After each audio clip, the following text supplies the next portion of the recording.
Hey everybody, welcome to Bad Science Sunday.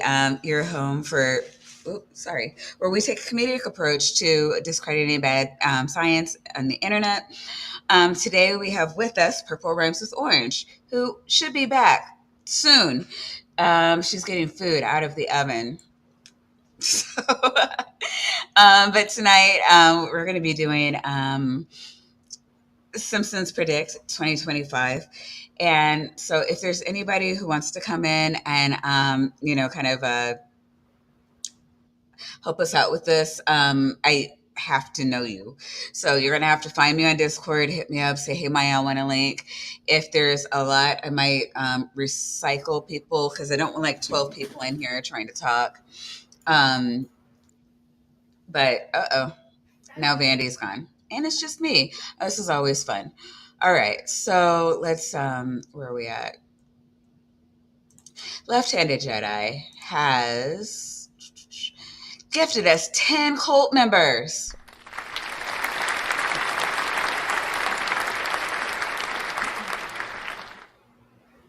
And those went to Barry Shantz, My Unfinished Journey, Casual Carter, Philip Kelly, My Unfinished Sock, Mark T. Atkinson, Shane Billowitz, Catnap, um, uh, Thalaccalian Kennedy. Triceratops says you should just click harder. Um, yeah, and I think that was all 10. So, welcome, new cult members, returning cult members. Please continue to enjoy your tapioca weasels, your nitties, and vaginas. All right, and everybody's back. Amazing. So, yeah, there was like a seizure in my internet, at least. Okay. I don't know what Hey. happened. It's fine. Sorry about that, but I caught the bit about you recycling people. So, do I take it then that tomorrow we can expect a special on Soylent Green? I was about to say. Oh no, not you, but like I was just saying, if we're doing Simpsons, so a lot of people like, and I said that I don't mind having people come in, but I don't want like 12 people in at one time. So if there's like a bunch of people, what I most likely will do is have people coming in and out. But we'll see. We'll see. Purple, do you want to give the elevator pitch for who you are? Well, I still have a small channel. I just do live chats every Wednesday afternoon at 2 p.m. Central. And the big thing, of course, is that every year I do the Christmas marathon that Woo. we arrange a relay that a whole bunch of channels so that we can run 48 hours continuously to always have someone streaming for every hour of every day for Christmas Day everywhere in the world. So no one has to spend the holiday alone, or for a lot of people, so that after they've had to spend the holiday with some relatives that they might not want to have spent time with, they have some place to come back and vent. Okay, and that starts, I guess, That's Christmas going Eve to at some point. I guess the first moment of Out. Christmas Day. yeah. It Yeah. well, In it starts the first moment of Christmas Day in Pago Pago because the island of Samoa is actually split in half by the international date line. oh, I wow. did That not is know that. Yeah. so, like, So annoyingly inconvenient, I bet, for people. well, yeah, but nobody cared because it's like half the island is owned by the US and half of it is owned by France, so they don't even speak the same language. Really interesting.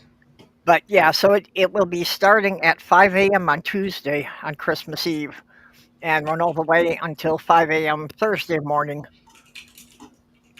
Okay. Um, Okay. real quick, I just want to say, oh God, where are we? For $6.66, My Unfinished Journey says, Hail Nero, hail the goddess, hail the purple one, and pop goes the weasel. Thank you, My Unfinished Journey. Reggio's coming through, gifting 20 new cult members. Yes. Gotta make up for lost time. And those went to Chelsea Rablius, Spooky Bed Hair, Tori Swansinger, Tom, Mahalia Lago, Don Giovanni, Sydney Raptor, Sumami, Ryan Donovan, Scott Stanton, Brilliant, Peter Guns, You Hooligan, Secular Rarity, friend of the show, Crafty, Daryl Frost, friend of the show, Two Guys Talking History, friend of the show, Hill Hugger, Michelle Ferguson, Christopher Tablante. Was that 20? Oh my God. Regios, thank you. And yeah, 20, that's a lot. Thank you.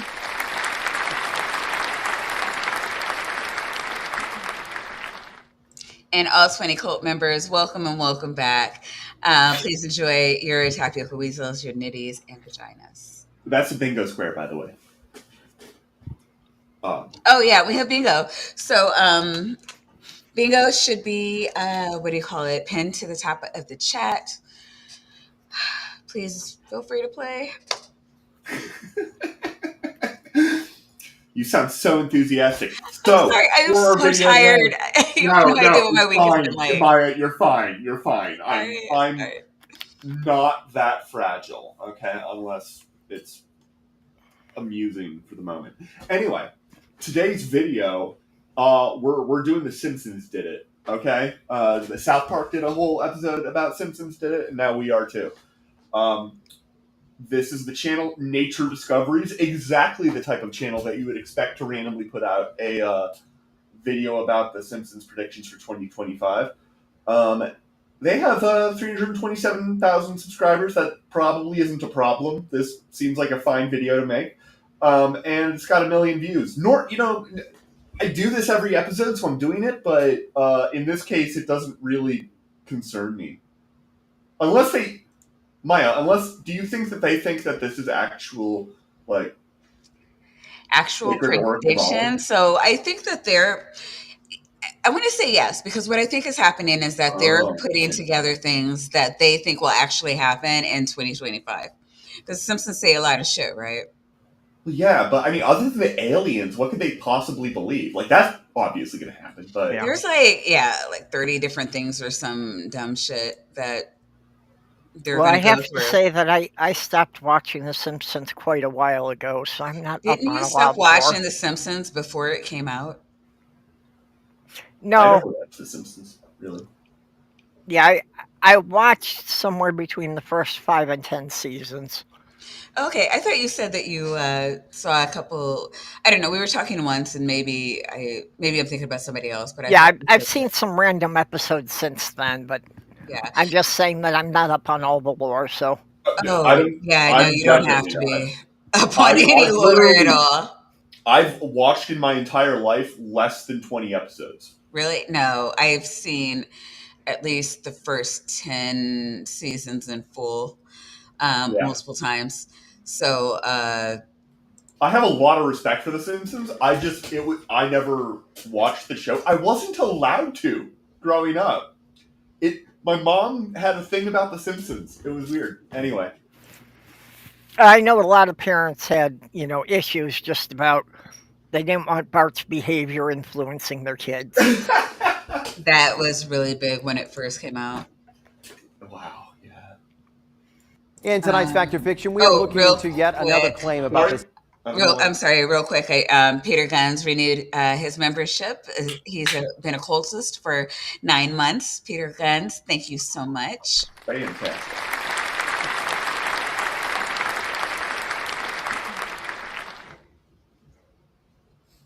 Simpsons predicting a big news event. The story this time is that the iconic TV show eerily predicted the outbreak of the coronavirus. For over 30 years, The Simpsons has been more than just a hilarious cartoon. It's been strangely predictive of real-world events. From mind control through music to the possibility of a nuclear disaster.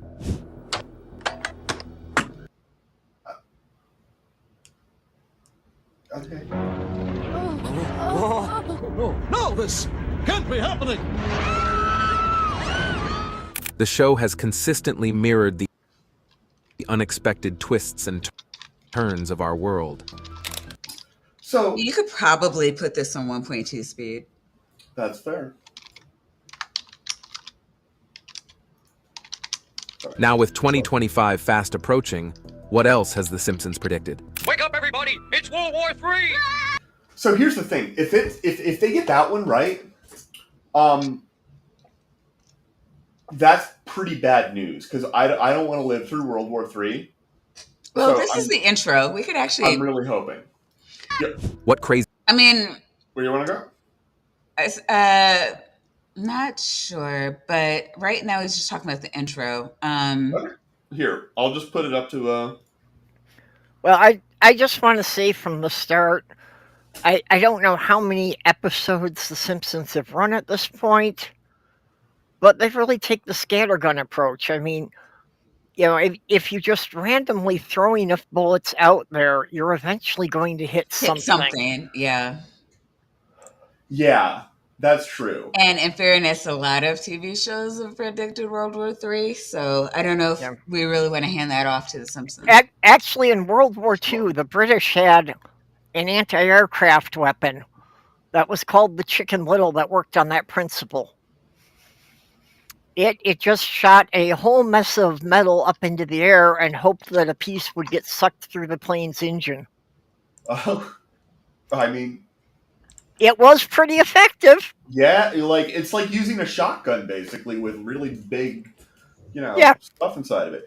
And knowing the Simpsons, I mean, they did predict the Trump administration, and they would probably put Homer in charge of nuclear safety for like the entire Yeah, country. I'm not altogether sure that Trump isn't allowing Homer Simpson to be in charge of. Hey, I mean, if Kennedy can do it, right? I got through the first 4 years of Trump by maintaining the belief in my headcanon that someone had made an intentional typo when they gave Trump the nuclear codes. Probably. That was the only way I got through the first 4 years. Right? Yeah. That was cringy. Easy Simpson scenarios could come true in 2025. In this video, we will look into Simpsons predictions for 2025. AI robots. The Simpsons are kind of spooky when it comes to... Okay, now, see, I went too fast. That was pretty fast. And let's see real quick. Okay. And I believe we have a Jestre, Lord of Shenaniganery. Correct. Oh, I have an... Uh-oh. Oh, God. We are... What's happening? Where's Purple? I didn't do it. Okay, here we I go. don't know. I didn't do it. Predictions for 2025. AI robots. The Simpsons are kind of spooky when it comes to predicting the future, especially with technology. Take Treehouse of Horror 14, where Homer loses his job due to an alcohol test, hinting at a future where robots take over jobs, something that's happening. Did they have to tell us that Homer lost his job due to an alcohol test there? Homer loses his job due to an alcohol test, hinting at a future Maybe where they're robots take over trying to jobs. remind us or refresh our memories. Oh, that's fair. Yeah, but it's not that they Jogger memories, automated the factory because he failed an alcohol test. That's fair. Well, I mean, Homer has lost his job so many times, to be fair. This is like what they're portraying here, humanoid robots walking around doing the stuff that humans do. That is like categorically not how AI is going to be transformative or is transformative. It's really inefficient to do things by way of a humanoid android thing compared to like any other way that you would think of, basically. Well, and it sure ain't going to happen in 2025 if they're waiting on Musk's dancing robot.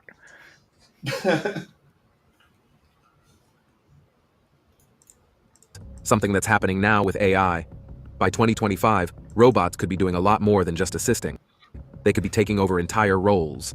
What do you think your greatest skills are? Robots have been taking over entire roles for ages. Most manufacturing, well, I don't know about most, but a lot of manufacturing is done with advanced robotics nowadays. Like, this isn't, that isn't new. Well, I would say that one of my greatest skills is my ability to interact with humans in a conversational manner. Another episode has That thing gives me nightmares. Homer and his friends training AI robots, a thought that felt crazy back then but is happening today. But just like in the 1994 Itchy and Scratchy Land episode where robots go rogue, there are real warnings about AI turning against us. I appreciate that the real warnings is iRobot. Oh, totally. What else would it be? That's a good question, actually. What else would it be? The stamp collector argument is one that I'm aware of. Do you know what that is? I do not. No, I'm not following you. Yeah. The question, so the stamp collector argument is if you make an AI that has enough ability to actually get its goal done, and then you give it the goal of help me collect stamps, it will commit war crimes in order to get stamps because it doesn't have the guardrails that people have. That's the stamp collecting argument in short. So is this Right. keep summer safe? Ooh, thank you for the face. That's lovely. Keep summer safe. Oh, okay. Yeah. God, really? Does anybody else remember the Rick and Morty reference? Oh yeah, I know that one. Oh, no. Okay, so Yes, I do. No, yeah. Sorry. Go on. Okay. Well, apparently there might be some people out there that have never seen that episode of Rick and Morty. So, Rick and Morty go off to do some shenaniganery, if you will, and leave Summer in the car. And the prompt that Rick gives to the car is "keep Summer safe." So the car kills everybody. Yeah. In an effort to keep Summer safe, and so Summer starts to try to give prompts to the car, like no killing people, and oh my god, the one where the mental warfare, or where he elicited a memory of his dead son so that he would have it's not funny. It's hilarious. It's objectively hilarious. A mental meltdown. So that he dropped his gun, didn't harm Summer, but it was a dark episode. Yeah, that's an intense show. And so when you said that, I was thinking, exactly, exactly, because you make the safety mechanism, and it ends up massacring people because you didn't appreciate the semantics properly. Well, because the robots are going to take the instructions literally. Right. And if it encounters a situation you didn't that. anticipate, it's not going to have an instruction, and it's going to fall back on the base. Yeah, well, because you have to program the robot to understand sarcasm. I don't even know how you would do that, right? And also, Mark Reed is just rated, so welcome, Mark Reed, and Mark Reed's guests, which are probably friends of the show anyway. So, Mark, if you want in, let me know. I'll send you a link. We are doing Simpsons 2025 predictions. You actually just hit upon exactly why I should never be allowed to speak to an AI, because I will speak sarcastically to it 1000% of the time. Yeah, I don't have an off switch, right? Yeah, I do that constantly with it hasn't been a problem because it's oh no, because it's not actual actual good convincing AI has enough complexity that it doesn't actually do that in that way.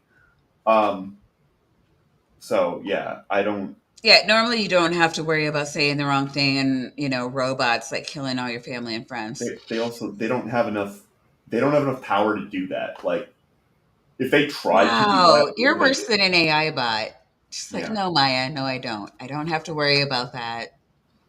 And then Everything we all works have a out for me, laugh. Maya. My Yeah, life is perfect and blessed. exactly. Hands, which have turned into buzzsaws. And With AI, I Is that how head injuries happen? Yes. Yeah, with AI that's advancing exactly so what fast, happens. Fair enough. we might be in for some big changes by 2025. What other Simpsons predictions should we look out for in 2025? Could The Simpsons be the ultimate fortune teller? What you are about to hear will blow your mind. Apple Vision Pro. The Simpsons may have seen the future when they showed Springfield residents using virtual reality headsets in their 2016 episode Friends and Family. The characters used 2016, there was already VR headsets around. Right. Although Apple getting into it does like take it to a different level. I feel like maybe, probably not though. Maybe. VR kind of sucks. It's not really much of a prediction that if there's some kind of successful electronics, Apple's going to make a version of it. Yeah, but has there been successful VR electronics really? It's Well, not a great successful as experience. far as gameplay, but not beyond that. Kind of Yeah, depends on who you ask. that's true. used the headsets to travel anywhere, finish tasks, and enjoy life without moving a muscle. Sound familiar? This looks a Yeah. lot like Apple's Vision Pro, which lets users interact with a virtual world using just their eyes and hands. A video that has gone viral on social media claims The Simpsons predicted the newly released Apple Vision Pro. And in the clip, characters are seen going about their daily lives. You can see them wearing virtual reality headsets. That seems like a wait. I mean, okay, if you're Right. walking around with a virtual reality headset, in order to not bump into stuff, it's just going to have to show you what's in front of you anyway. Right. So at that point, you're just wearing glasses. Yep. I mean, they can have a lot of extra information, like like Well, I Jordy guess, LaForge's visor in Star Trek. or Well, like that Pokemon game might make that more interesting. Yeah, and they said without moving a muscle, and then they said controlling it with your hands. I think mean, moving your hands around counts as moving muscles. No, there's definitely not muscles in your hands. I mean, No muscles there. yeah. Absolutely not. not in chicken hands. There really aren't muscles in chicken hands. There's only tendons. For $2, my unfinished journey But- says, "Don't be a dancing robot. Like and share the stream." But I have duck hands, not chicken hands. Oh yeah, these are facts. Well, duck you. Yep. Rude. I was just trying to duck having to respond to the question. The episode hilariously shows how people got so caught up in their virtual lives that they forgot about the real world. In 2025, with devices like the Vision Pro gaining popularity, will we see The Simpsons prediction come true? Maybe it's time to prepare for a future No. where Like, probably there will be some funny stories. Many of them. I would believe that. virtual reality blends into our everyday lives in ways we never imagined. I just thought of a great prank. What you do is you give these to one of your friends, and you have them play a game where they're robbing a bank, and then you bring them to a bank, and it would be hilarious, but somebody's going to jail. Okay, a great prank that won't get anybody arrested is you have a friend drive you to the bank, and after you do your stuff, you come out running, you get in the car and just yell, "Drive, drive, drive!" That's a better prank. Preferably one that won't get anyone killed. Well, I mean, that one could result into pulling out just into traffic without thinking, and which, not ideal.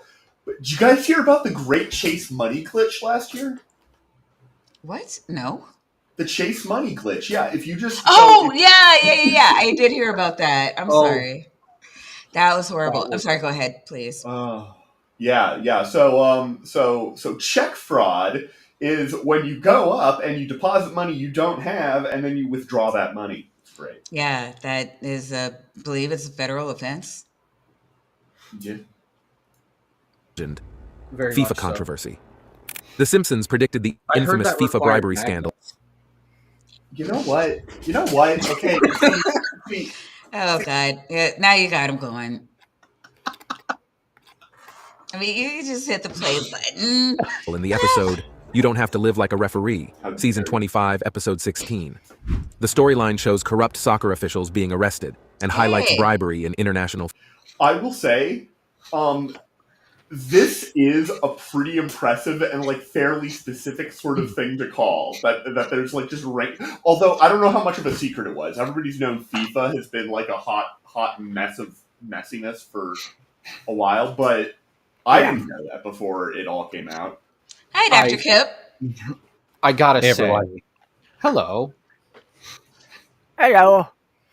I gotta say, I thought you would have appreciated that chance to, warn people of the dangers of magnets, seeing as that was fraud, and without it, without the magnet, the fraud could have never happened. You know what? Whenever magnets come up, I become unimpressive, and I. You see what happens to my speech? It's not ideal. This is why Maya kicks me off. Right. Well, I mean, Dr. Kip is here, and we just all want to say hi because we're so glad you're here, and you grab your beer. Hey, everyone. Well, how many doctors do we need in one stream anyway? That's a great point.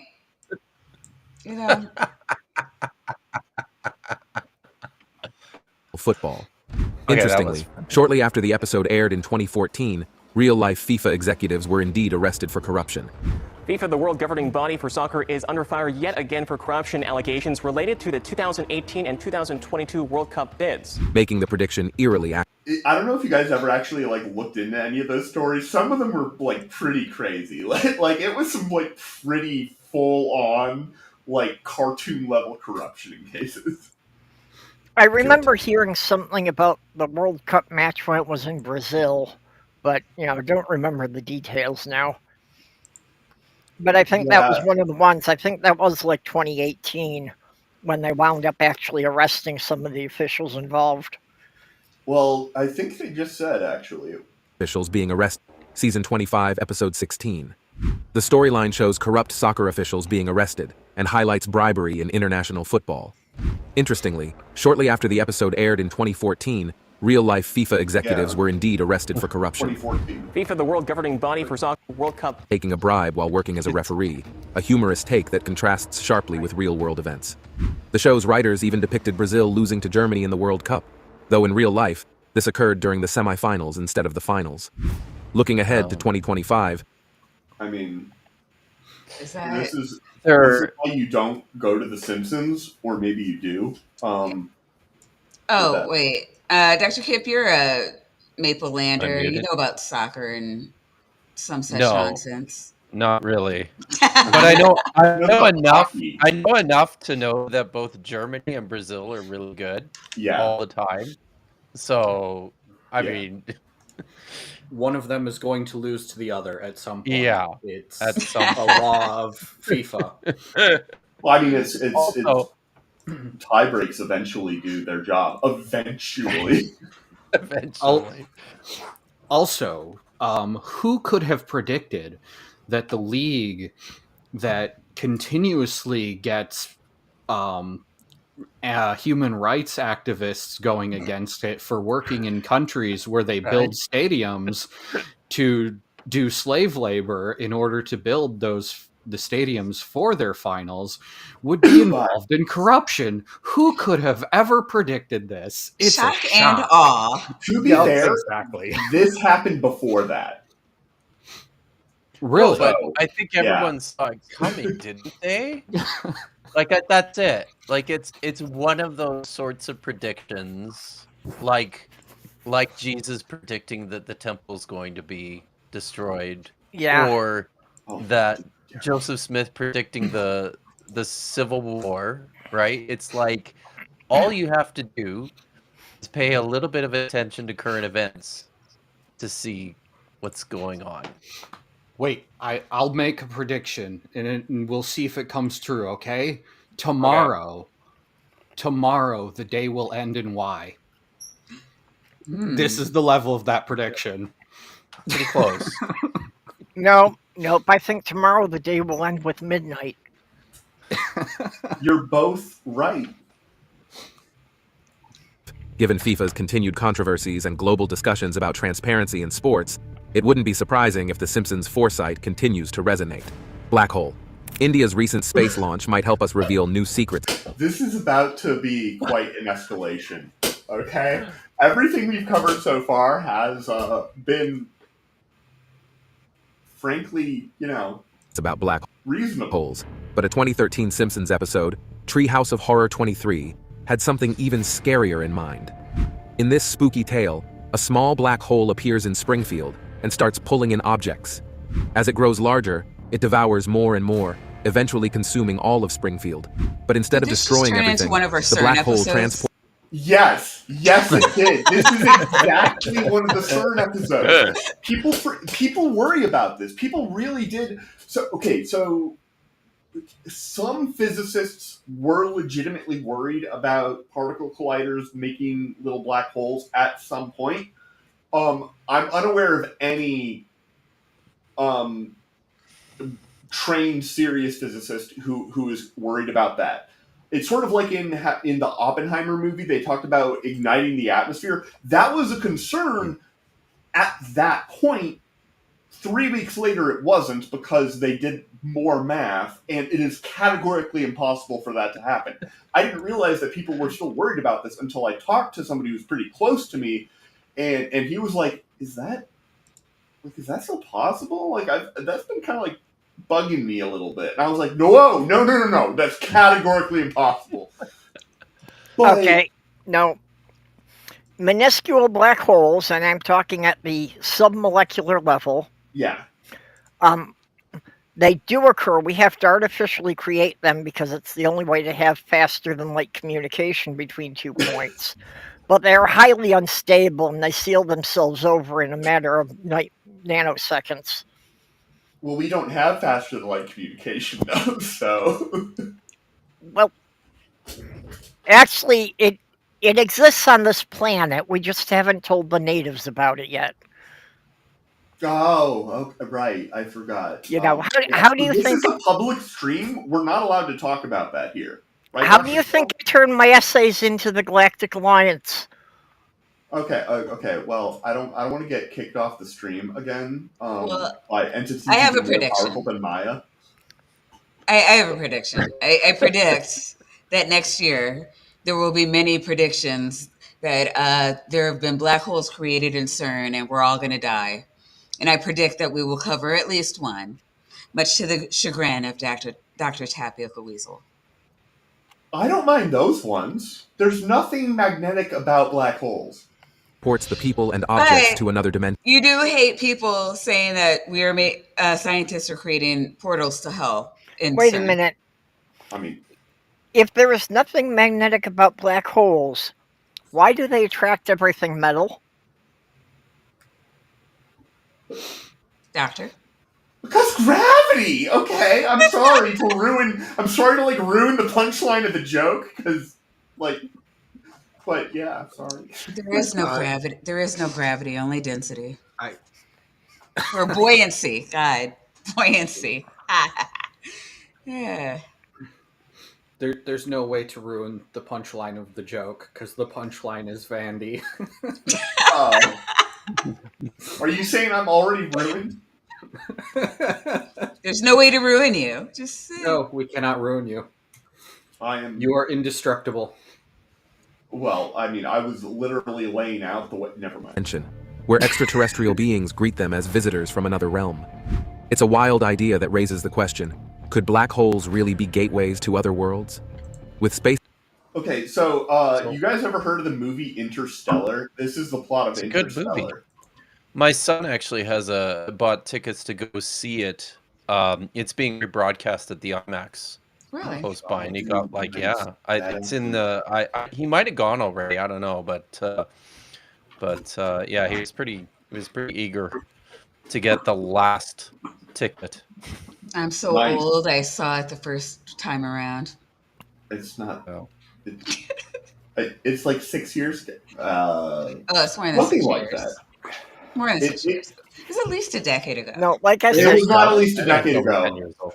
I think it is. Isn't it? I don't think so. God, are we really doing this? Yeah. no. Look, even we can only open black holes that are just tiny, tiny little pinholes 10 years. in the It fabric was of a decade. space time. Oh, okay. See, yeah, I was You know- right. A decade. Yep. All right. Just because of the incredible level of energy required to even open a pinhole, you're not going to open one that's even big enough to get a single molecule through. Yes, that's true. Yeah, wormholes might exist, but yeah, they're not. They don't have. You can't put things through them like that. I'm all still we can waiting do for is beam an encoded energy signal through. That's all they're good for. Because to produce one actually big enough, like to send a life form your size through, would basically require all the energy of your entire planet. I'm still waiting for the prediction here. Oh, that's fair. Space exploration advancing. Could something like this actually be discovered in 2025? It's both exciting and terrifying to think about. Holographic. So the prediction is that in 2025, small American towns are going to be we're going to open a black hole, and they're going to be sucked into another dimension with aliens. That's it, right? It's not an ideal situation. No, but that totally tracks. And certainly something that one should predict for 2025. And for $2, Daddyless says, Mary Magnet Mass. Mary Magnetmas. It's thank you. I'm excited about this one. It looks like the Simpsons made a prediction about Richard Carrier. Oh. Yeah. I actually on this one. Oh my God, you're right. That is Richard Carrier.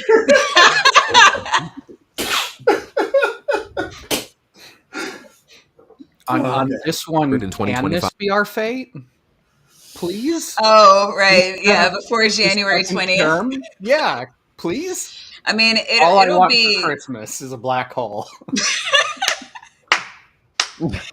Right. Yeah, I mean, a more merciful gift than our actual future. Right? Yeah, the massive asteroid really let us down in the election. Guys, hold on. I know, what's the fuck asteroid? Guys, if you want physicists to actually work on doomsday projects, you gotta let us know, because we can get that done. Okay. Hurry up. No. Doomsday.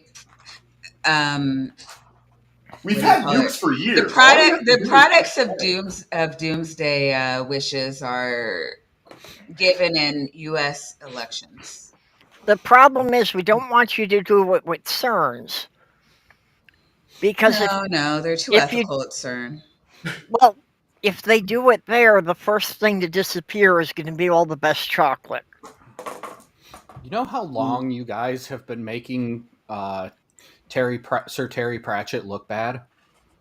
By not lighting off all the nukes? Yeah. I mean, don't give the next administration any ideas. To be fair, you've made me look bad too. My second novel predicted all the nukes were going to go off August 17th, 1984. Oh. It was a bore in 84.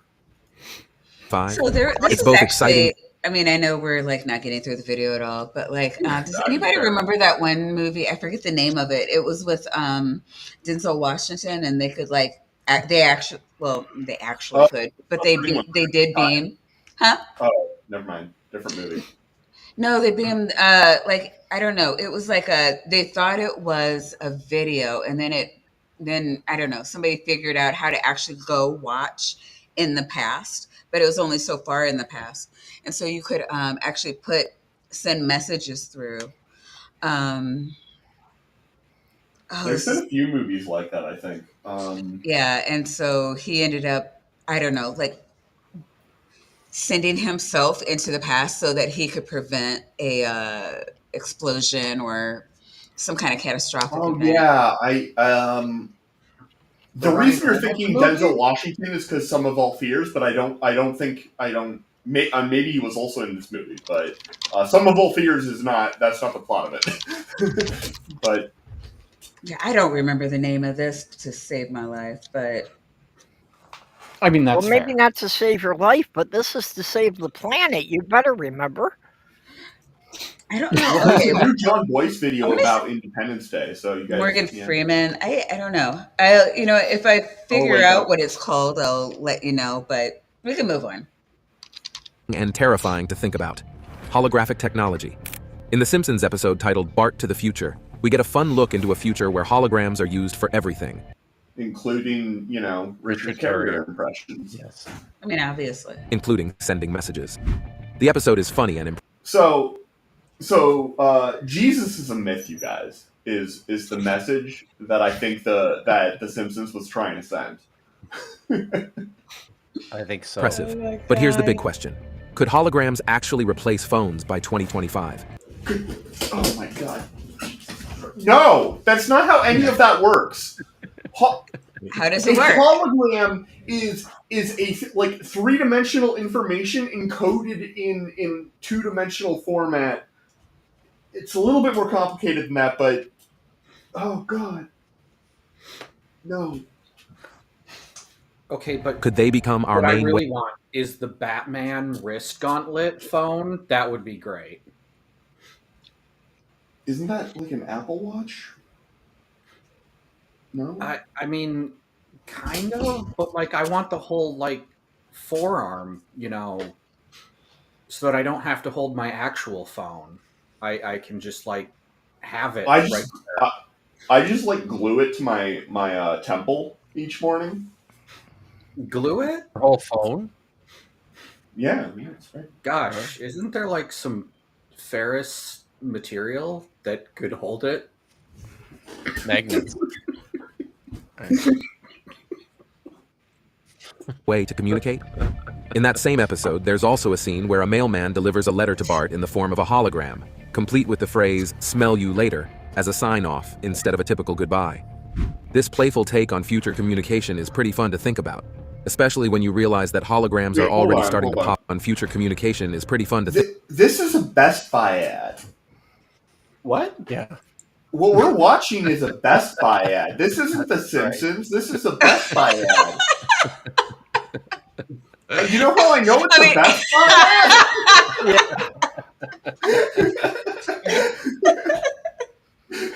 ad? So, oh my god!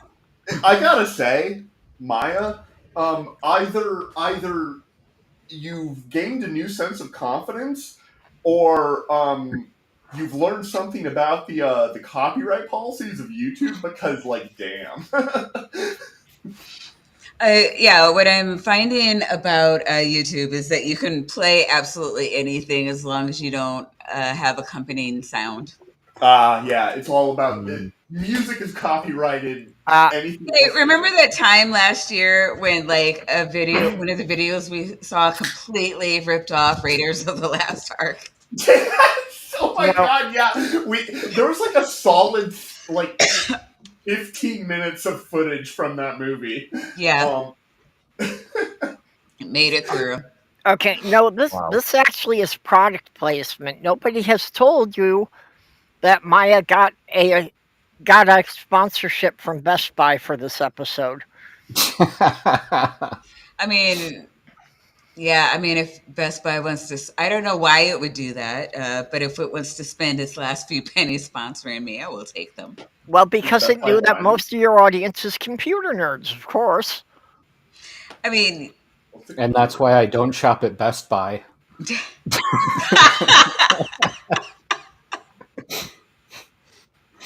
On future communication is pretty fun to think about, especially when you realize that holograms are already starting to pop up in the real world. Does this say D's nuts? No, it doesn't. Okay, sorry. You can actually find HD 3 holograms in some stores like Best Buy. We're not living in a hologram-filled world just yet, but it's pretty clear that we're on our way. You know, a single eye is not the equipment with which to best enjoy a hologram. You definitely want to have depth perception. At least 2 of them. Yeah, like depth perception is like kind of the thing that makes like that type of hologram like cool. Makes it work. Yeah. Futurama Zombie made a lot of apocalypse. jokes about that, about how she could fly without having any depth perception. But who did? Futurama. Oh, okay. Yeah. We're not living in a hologram-filled world just yet, but it's pretty clear that we're on our way. Zombie apocalypse. In The Simpsons, a zombie apocalypse sparked by a food-related crisis becomes a hilariously chilling prediction. In the Treehouse of Horror XX episode, a burger called Burger Square, made from cannibalistic cows.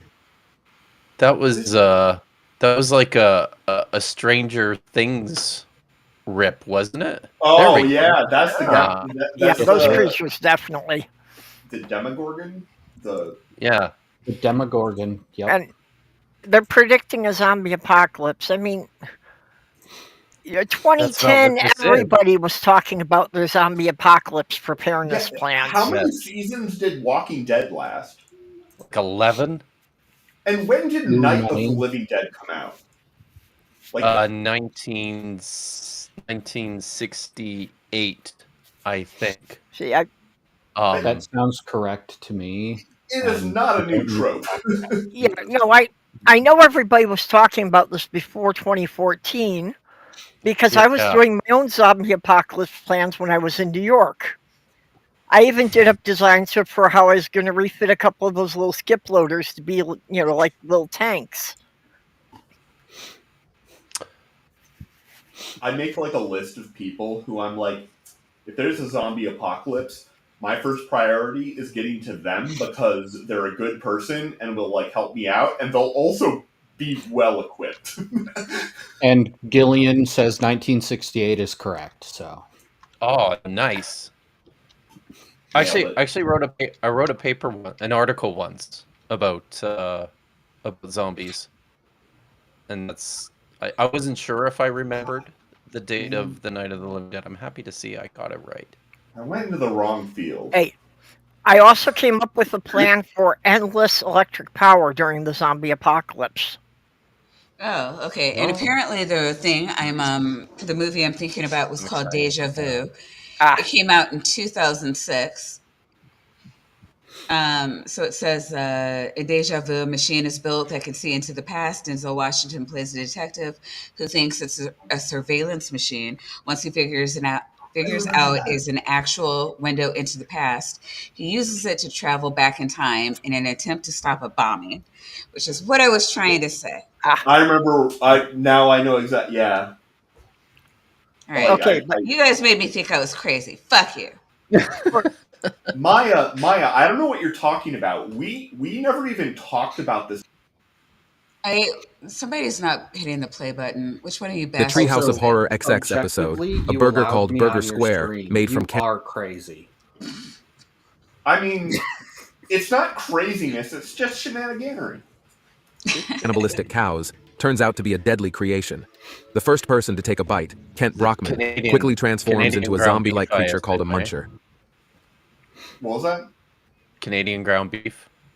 Is that what it is? No, it's mad cow disease, man, and it's turning this guy into like. You ever see that episode of South Park with the Worcestershire sauce? Yep. Yeah. Yeah, that actually is how mad cow disease got to be such a big thing, because they were taking the beef and the parts that they couldn't put into hamburgers, like the brains, they were grinding up and putting back into the livestock feed. Yep. And lovely. Prion diseases are horrifying. Like legit. The virus spreads fast, turning Springfield into a zombie-infested chaos, leaving only the Simpson family to survive. Bart is mysteriously immune, and the family races to find safety amid the madness. Is Bart an alien?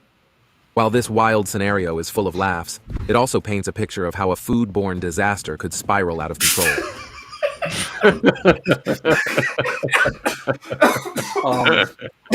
That's not how food poisoning works.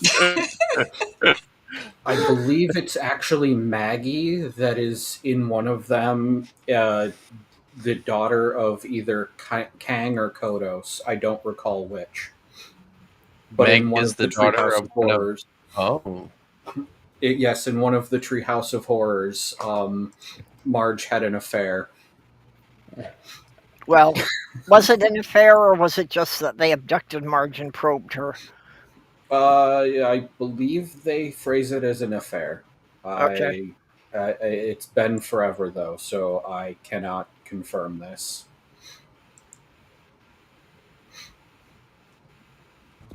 While a zombie outbreak may seem far-fetched, the idea of a food-related You don't say. pathogen causing mass panic feels a bit too real. Nuclear Armageddon. A food-related pathogen causing a mass panic doesn't sound particularly likely. I mean, I don't know. Like, there's like some kind of something like, I don't know, affecting tons of people in some country or another every year. Yeah, but you don't get like mass panic. Like that's maybe I have a weirdly specific interpretation of what that means, but it means that like literally large groups of people are behaving uncontrollably and irrationally, and like you can't reason with them. So you mean like a news story? Yeah, usually with most news stories don't have that though. Are we sure?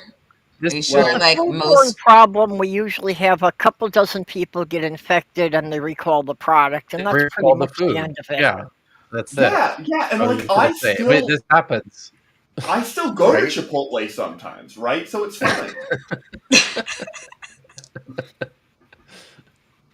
The Simpsons has once again made a spine-tingling prediction about nuclear Armageddon, and fans can't help but be on edge. In one episode, Homer is the only survivor of a nuclear disaster, and this is a very unsettling thought that feels a little too close for comfort. Another plotline sees a secret organization setting off a nuclear explosion. What's even creepier? The world today is seeing rising nuclear tensions, especially with military threats in the air, like those from Russia. Well, that's not really funny. It's just kind of horrifying and depressing. Yeah, The Simpsons like even predicts 2025 will be. It tracks.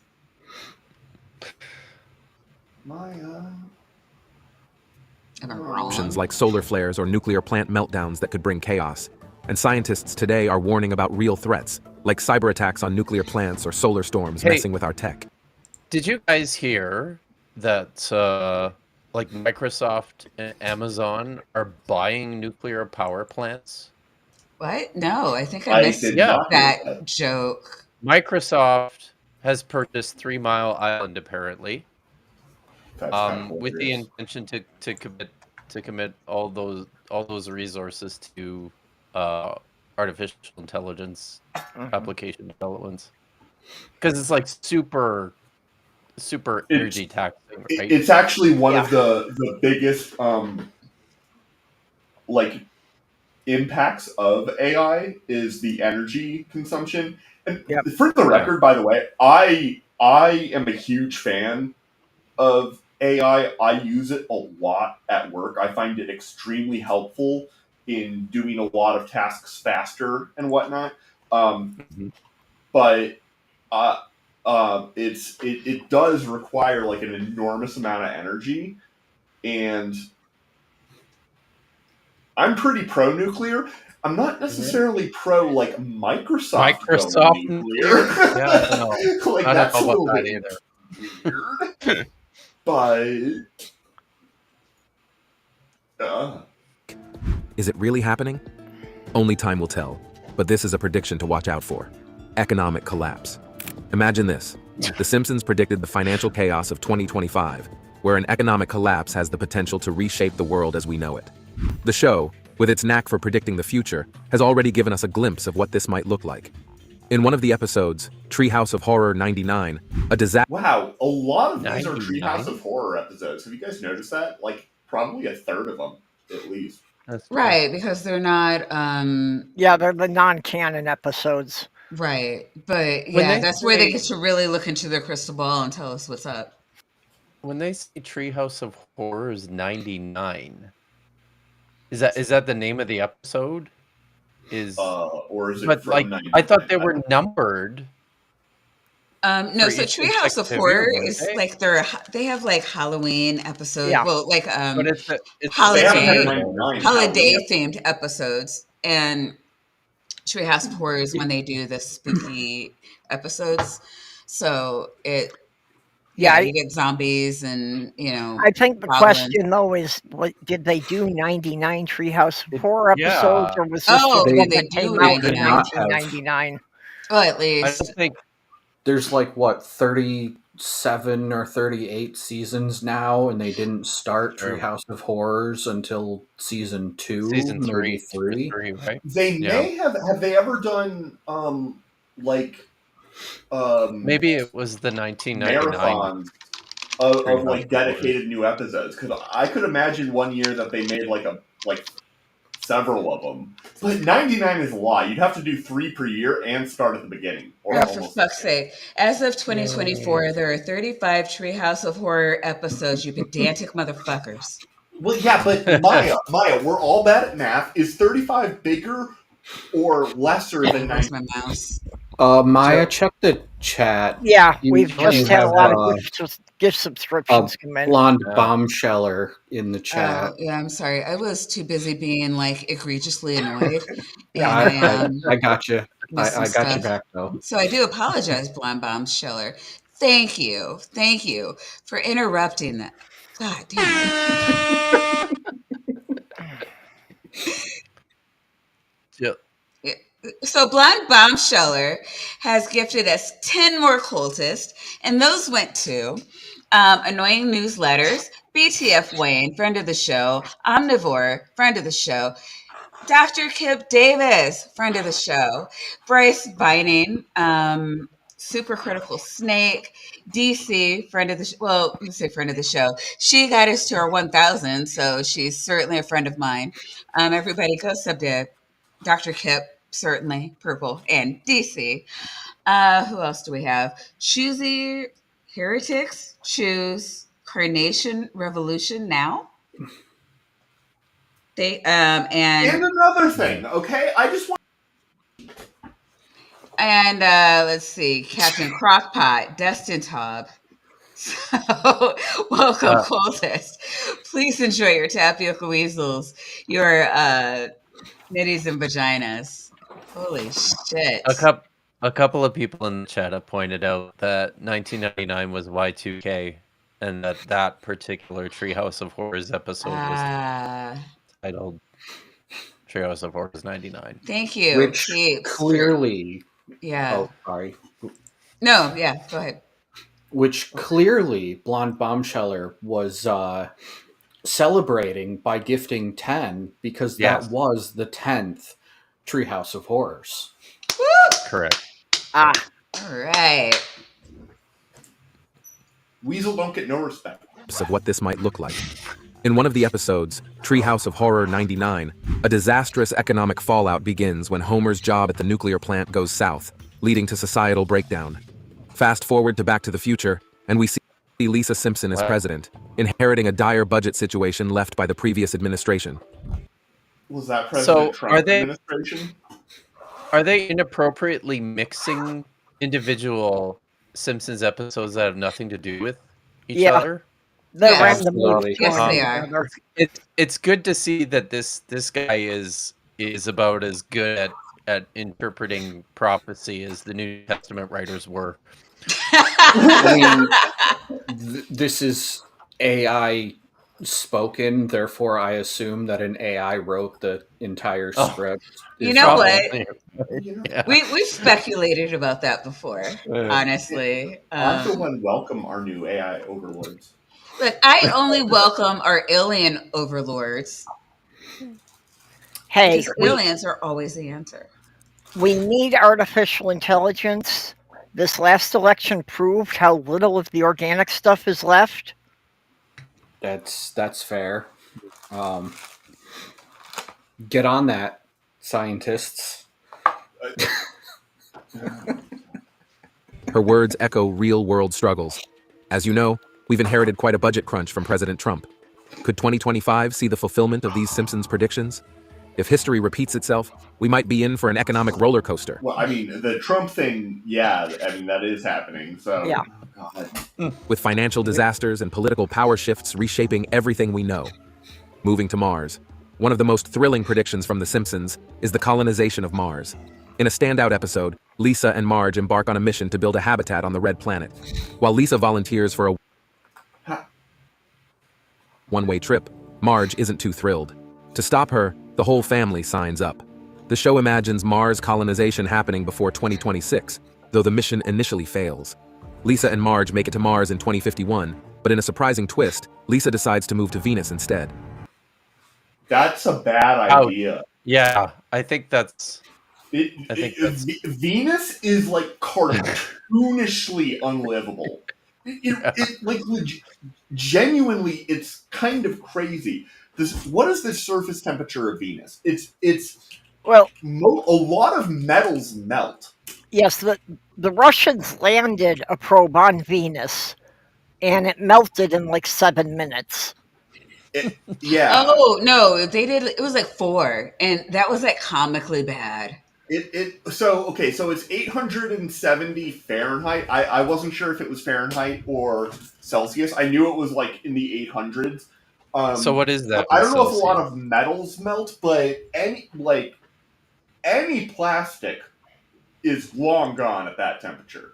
Yeah, because that could be like 40 degrees Celsius as far as I'm concerned. What is that? No, so that's 465 Celsius. It's 465 Celsius and 870 Fahrenheit. And we don't know how to build things that can last for a long time there. Because here's the thing.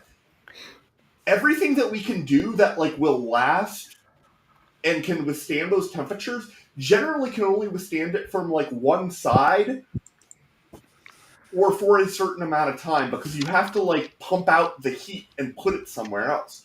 There is no somewhere else when you're on Venus. Okay, you said the temperature there is 875 Fahrenheit. Lead melts at 621 degrees Fahrenheit. Yes, lead does. It has a pretty low melting temperature. Well, and if it reaches 900 Fahrenheit, it goes to gas. Mm-hmm. Wow. Which means nothing can be soldered. Yeah. I don't know what the melting point of tin is, but... Well, obviously much less, because I'm sure my soldering iron doesn't generate 800 degrees Fahrenheit. Yeah, probably not. 800 would not shock me, but 870 would surprise me. Scenario might seem out there, but it aligns with Elon Musk's real-life ambitions for Mars. His SpaceX program is pushing... So Elon Musk wants to die on Mars, and I say all power to him. So absolutely. I'm not going to lie, though. Let's get you up there, Elon. I am a big fan and impressed by what SpaceX has done. That's what happens when you have a lot of money and you can pay smart people to do stuff and also treat them terribly. Well, especially when you have a lot of money that's not yours. You know, Elon got how many billions from the U.S. government to develop SpaceX so that they could land on the moon? Actually, fewer than is sometimes intimated there. And they have been a customer and not a subsidizer for over 5 years now. Like they do pay for a service, but but they did get an initial development grant. Yeah, but I also think I wish Elon didn't get it, but I don't have a problem with the people that other than him that work for SpaceX getting it. I personally would, just like to put most of the billionaires on one of his rockets to Mars. I don't think we need to make anything for a return trip, and I think to really get it there, that we could cut down on the amount of cargo they need by maybe cutting the amount of food, air, and water to only what they need for a week or two. That's fair. I hear that for much of the either year, like maybe even many years, Mars is on the opposite side of the sun from us, and I think that would be the best time for them to launch. Well, yeah, and again, to save fuel, we should put them on the straightest path. Well,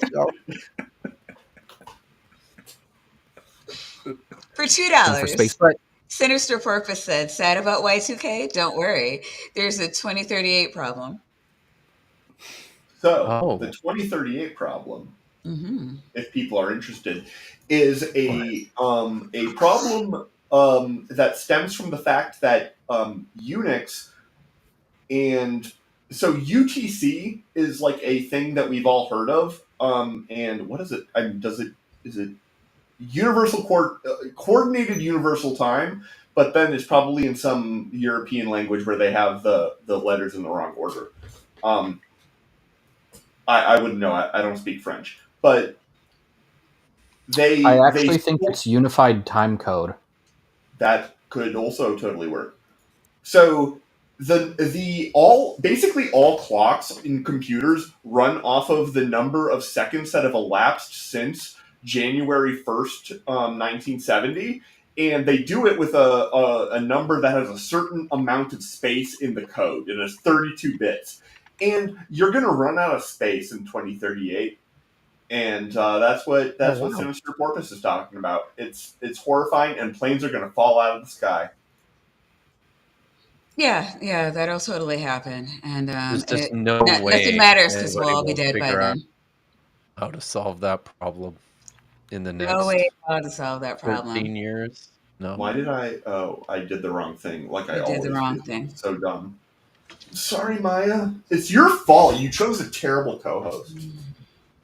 Indeed. I'm gonna fix that problem.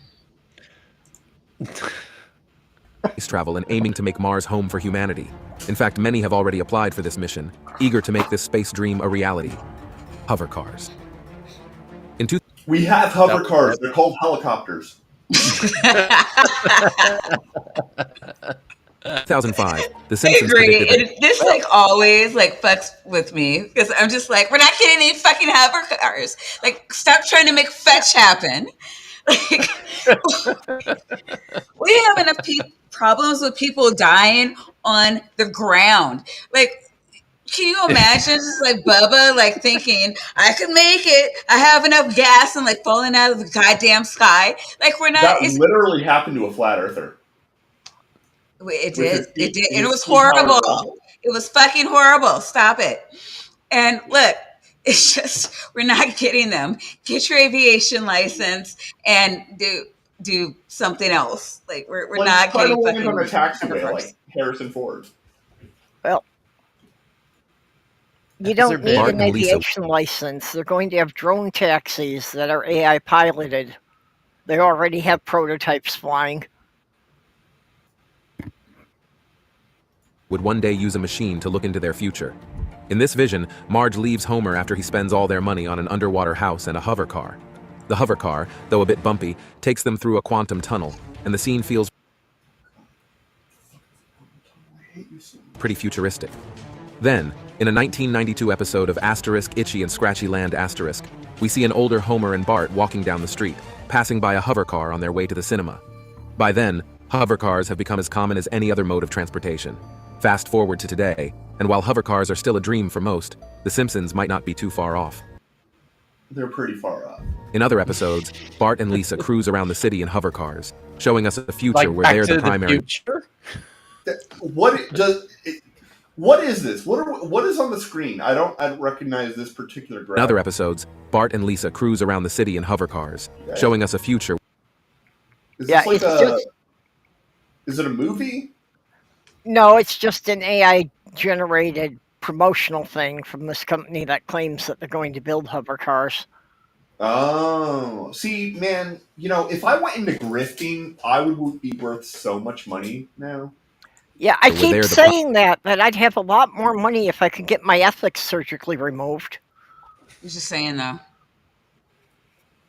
primary way of getting around. With all the advancements in tech and things like Elon Musk's work on electric vehicles, it's not too crazy. Cybertruck. Somebody in my town actually has one of those. I've seen two of them tooling around here. My neighbor and landlord, who is otherwise a fantastic guy, like genuinely, you would all like him. I'm a huge fan. He's a good neighbor. We played chess for an hour and a half earlier today. He has a Cybertruck. I mean, it sounds like you would like him. Yeah, he has a Cybertruck. Not so sure about the rest of us, though. I've ridden in it. Wow. It does. You did. So the thing about it, they are powerful trucks. They have 0 to 60 of like 2.6 seconds, but that's not what you get a truck for. So Okay. If you've been in one, maybe you can answer this question for me.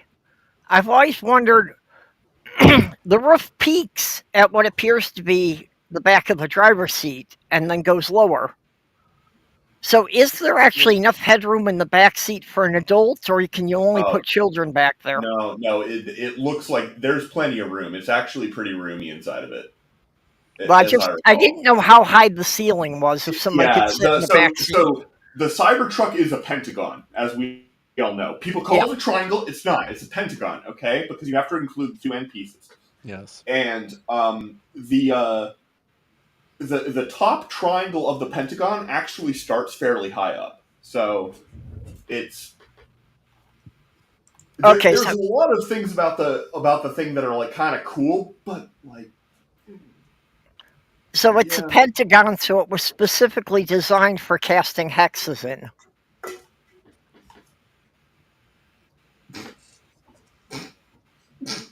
That was so good.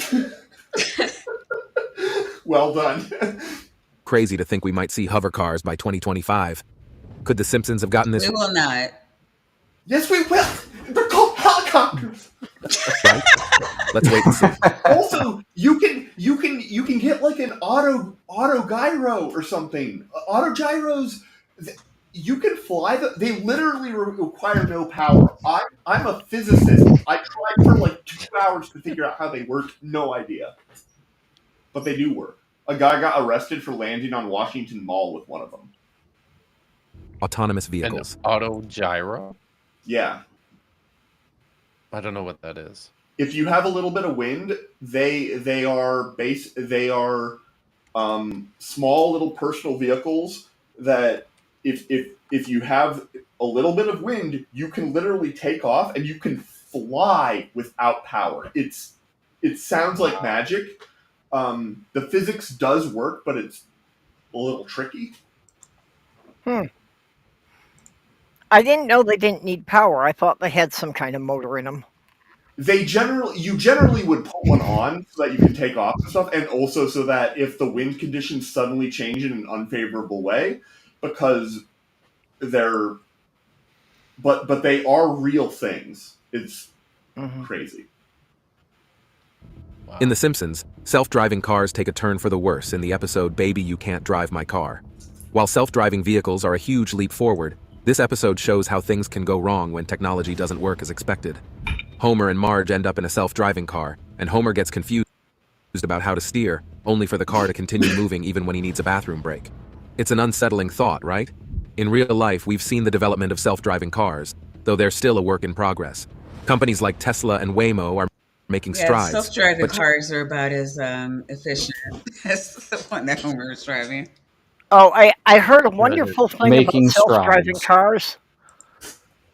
That if you see one parked, put a traffic cone in front of it, and it will be trapped. It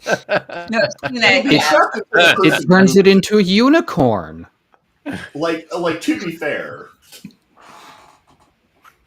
I was just thinking of when they have all these self-driving taxis and they're all parked in a lot at night, that I could go out there with a bucket of yellow paint and just paint yellow boxes all around them. That's actually interesting. You actually could. Yeah, I'm not sure. I And haven't looked into what the thing is with that, but I do know that I think in San Francisco people were pissed off that the city allowed the self-driving cars without like talking to the people first. Yeah. And oh, yeah, that's a fair point. Like I sorry, I cut you off. so no, yeah, so they were putting so once they were doing all kinds of stuff to sabotage the self-driving cars.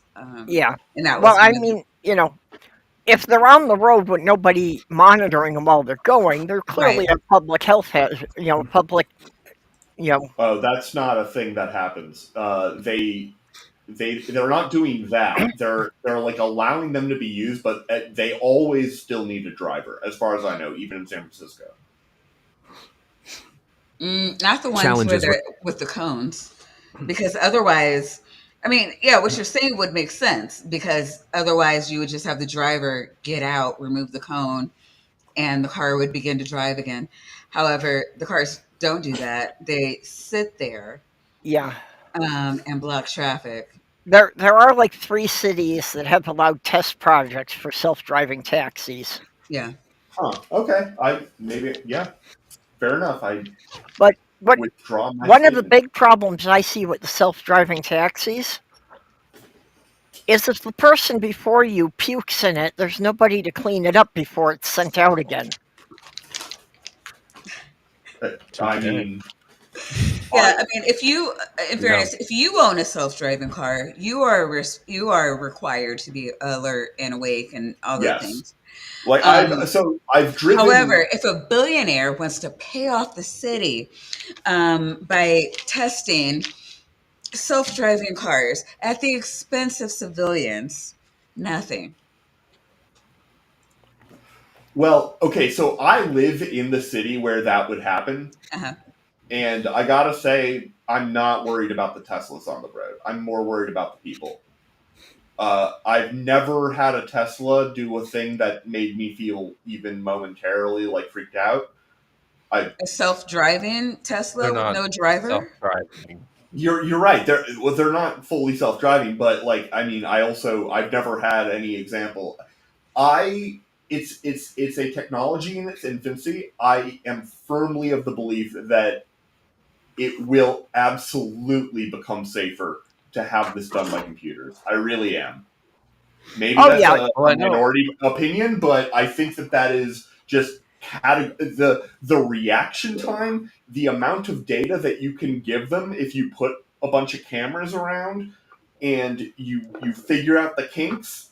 It's gonna be a thing, but guess what? So- Human drivers are, I believe, right now more dangerous than the driver. Like if Okay, I here, like, just get your panties out of your ass. Look, people don't trust Elon with anything. It's not the concept of a self-driving car. It's the fact that Elon Musk is a fucking idiot who can't innovate himself out of a cardboard box. he doesn't Ramen. have to, he pays people to do But that I for him. think what the weasel's getting at though is that like we have in where I live, our automobile insurance is controlled by the province, and I can get it's like either a 10 or a 20% rebate on my insurance if I own a vehicle that has like the auto braking, the steering assist, the like the lane control, all these. I just got a new car. It's so nice having those. And honestly, I tend to, when it comes to, crunching the numbers on this kind of stuff, I tend to think that the insurance adjusters are the ones who know what's going on. So, like, you wouldn't get that rebate if they didn't actually see some sort of tangible benefit from it in terms of like insurance claims. okay. Somebody needs to explain to me though how when I got my name and gender marker changed, my insurance went by $100. Oh, that's just I still have the same driving history that I've had for the last 10 years. Okay, so that's just prejudice. Yeah. Yeah. That's just because as soon as they changed it to female, they automatically assume I'm a worse driver than I was. Wow. Okay, the I'm not only person who surprised. laughed on the panel was Maya. Just want to point that out. Sorry. I'm laughing at it's more of a laugh where it's I if you know. don't I laugh know. you'll cry Yeah. because of I know. course why wouldn't they do that? Yeah, I've been with the same insurance company for the last 7 years. They've got all my records. I never had any accidents or violations. Oh, you're a woman. We Yeah. didn't know. Here's a pink tax. Yeah. Why not? Remain, from safety concerns to the legal side of things. There's also the issue of accidents caused by malfunctioning tech, just as The Simpsons predicted, like people walking into traffic while distracted by their VR headsets or having a self-driving car fail. That's just natural selection at work. Yeah, but like people walking into traffic. One of the problems with self-driving cars is the companies that are pushing them are also trying to push legislation that the company would be exempt from damage done by the vehicle.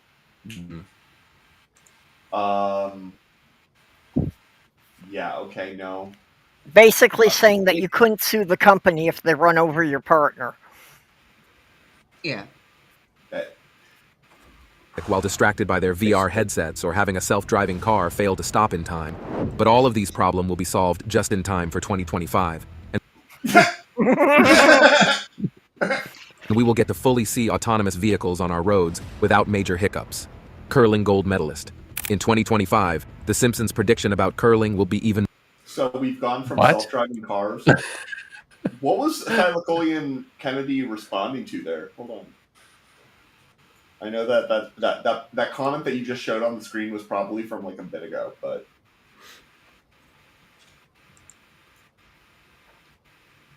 why is it not more remarkable? In the 2010 episode Boy Meets Curl, Homer, Marge, and the Skinners are seen training in curling and later competing for Team USA at the Winter Olympics. They face off against Sweden in the final, and against all odds, they win the gold medal.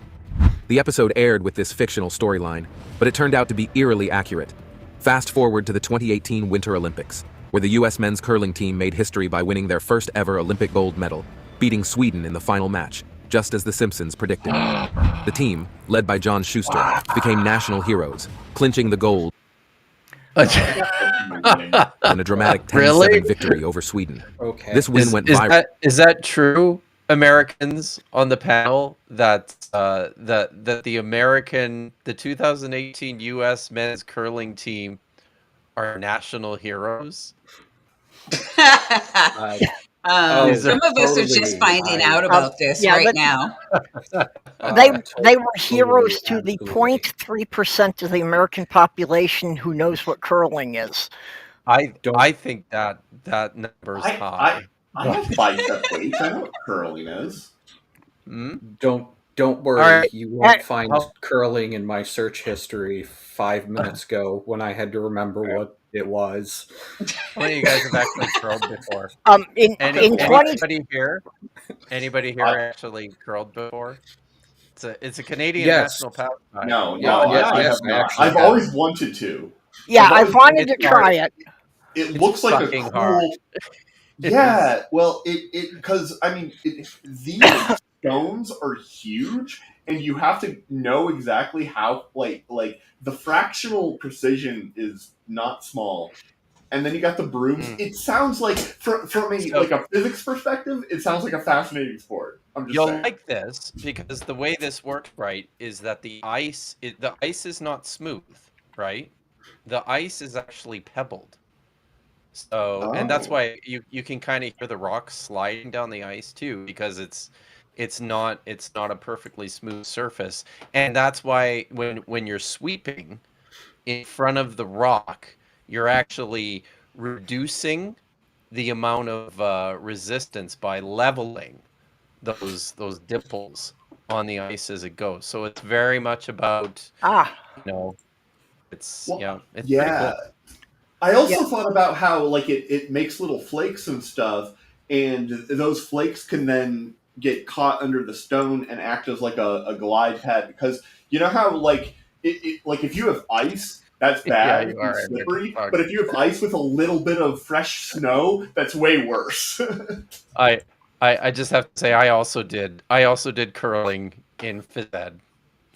I mean, when people say when you're saying curling, I'm just thinking of like weightlifting when you do your curl, like that. Yeah, yep, that's curling. Like During the pandemic in 2021, they built a curling court that straddled the U.S. Canadian border, so that the Canadian and U.S. teams could play against each other, could practice during the pandemic.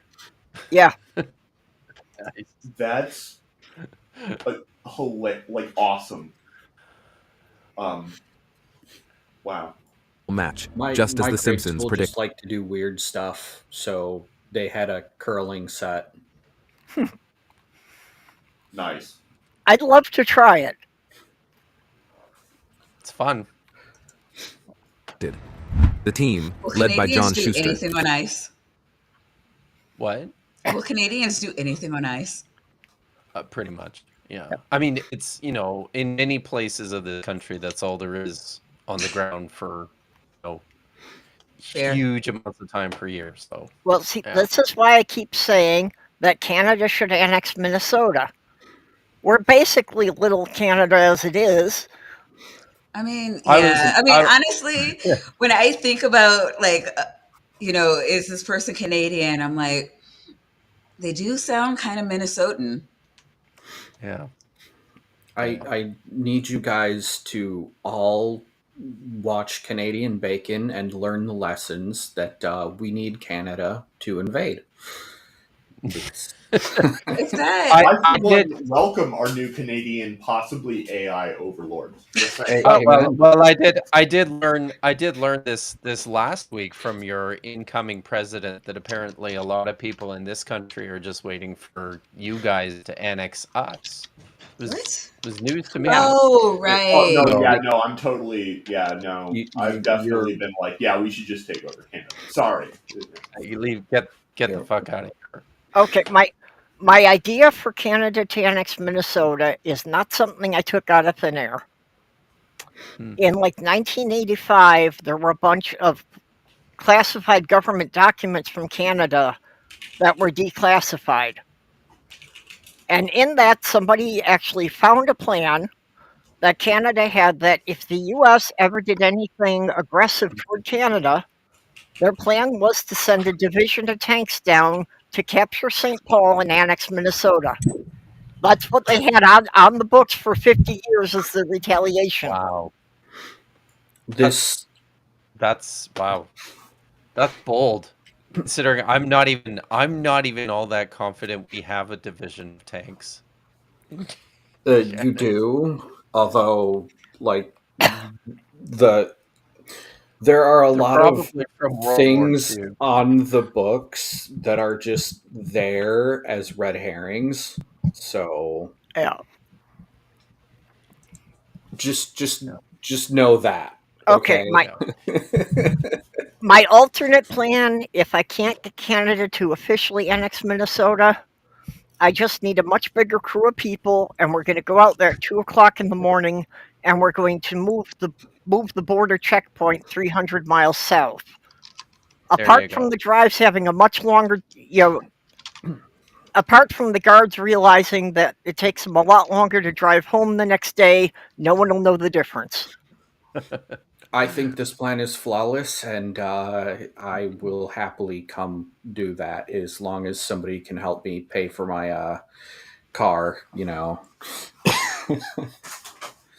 Okay, we'll have to start a GoFundMe for expenses here. All right, sweet.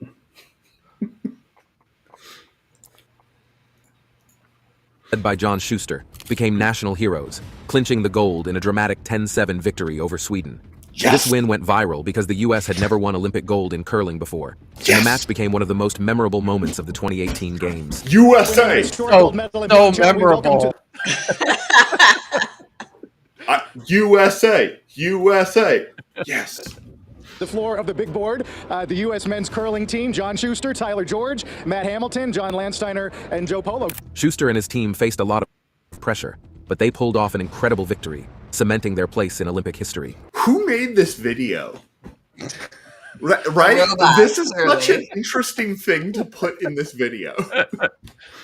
This isn't even a prediction. What makes the this is something that already happened, right? Also, they haven't even gotten to the Simpsons part of it. They just I think they talked about how that Simpsons episode aired before. Yeah. 2018 when this actually happened. Okay. Right? Well, I'm still waiting to find out what this has to do with 2025, though. That's fair. Prediction even more impressive is that The Simpsons had predicted this event more than 8 years before it happened. Virtual dining. Years. With Richard Carrier.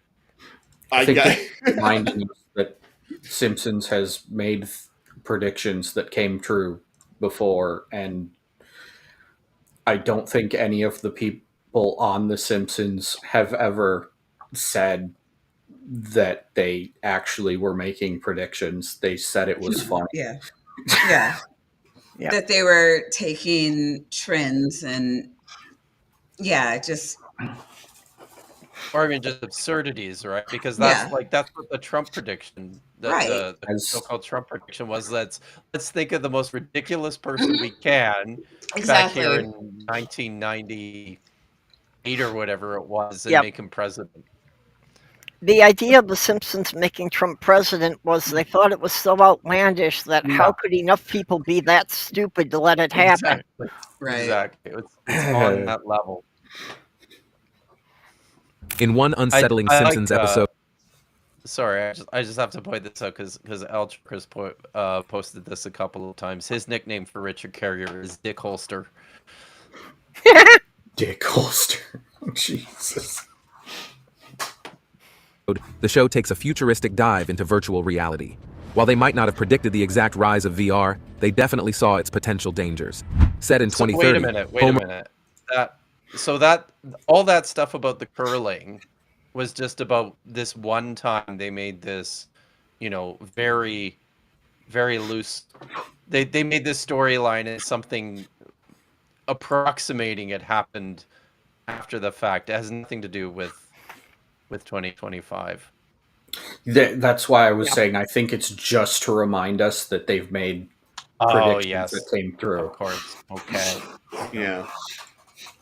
Their place in Olympic history. What makes the prediction even more impressive is that The Simpsons had predicted this event more than 8 years ago. Takes a deaf feeding tubes to potential virtual reality. While they might not have predicted the exact. Sorry, I messed up. Yes, Sean Carter is the God King of predicting bowel movements. That. I mean, that's a respectable thing to, He wanted us to recognize this, so I'm recognizing this. Exactly. It will all come out of the end. Where it happened. Virtual dining. In one unsettling Simpsons episode, the show takes a futuristic dive into virtual reality.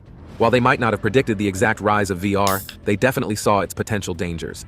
Set in 2030, Homer and Marge use VR glasses and feeding tubes to experience virtual fudge, with Homer humorously complaining that virtual fudge tastes like crap. You'd think this no-calorie food would help Homer shed some pounds, but it doesn't. In real life, a company called Aerobanquets RMX has made virtual dining a reality, and even Royal Caribbean is experimenting with VR dining on their cruises. Picture this. Each bite of food transports you to a new virtual setting. Sounds cool, right? But here's Is it real food or is it virtual food? That's what I'm wondering. Is the catch. People start wandering around with their VR headsets, causing accidents on the streets. In the show, Homer and Marge's odd way of eating through a feeding tube while plugged into a... Just take your damn headsets off. Don't go into traffic when you're not looking at the traffic. It's. And didn't we already cover this thing with the VR headsets in this episode? We did. Yeah, but not eating. It's got the eating thing. A VR headset raises the question, could VR really change the way we eat and interact with the world?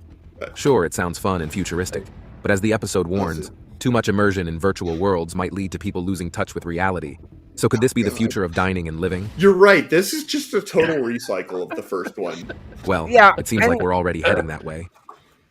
People have So been it's a saying flat Earth this about video. people losing touch with the real world ever since the internet became a thing. And before that, they were actually saying it was going to happen from watching too much TV, or listening to too much radio, or reading too many books.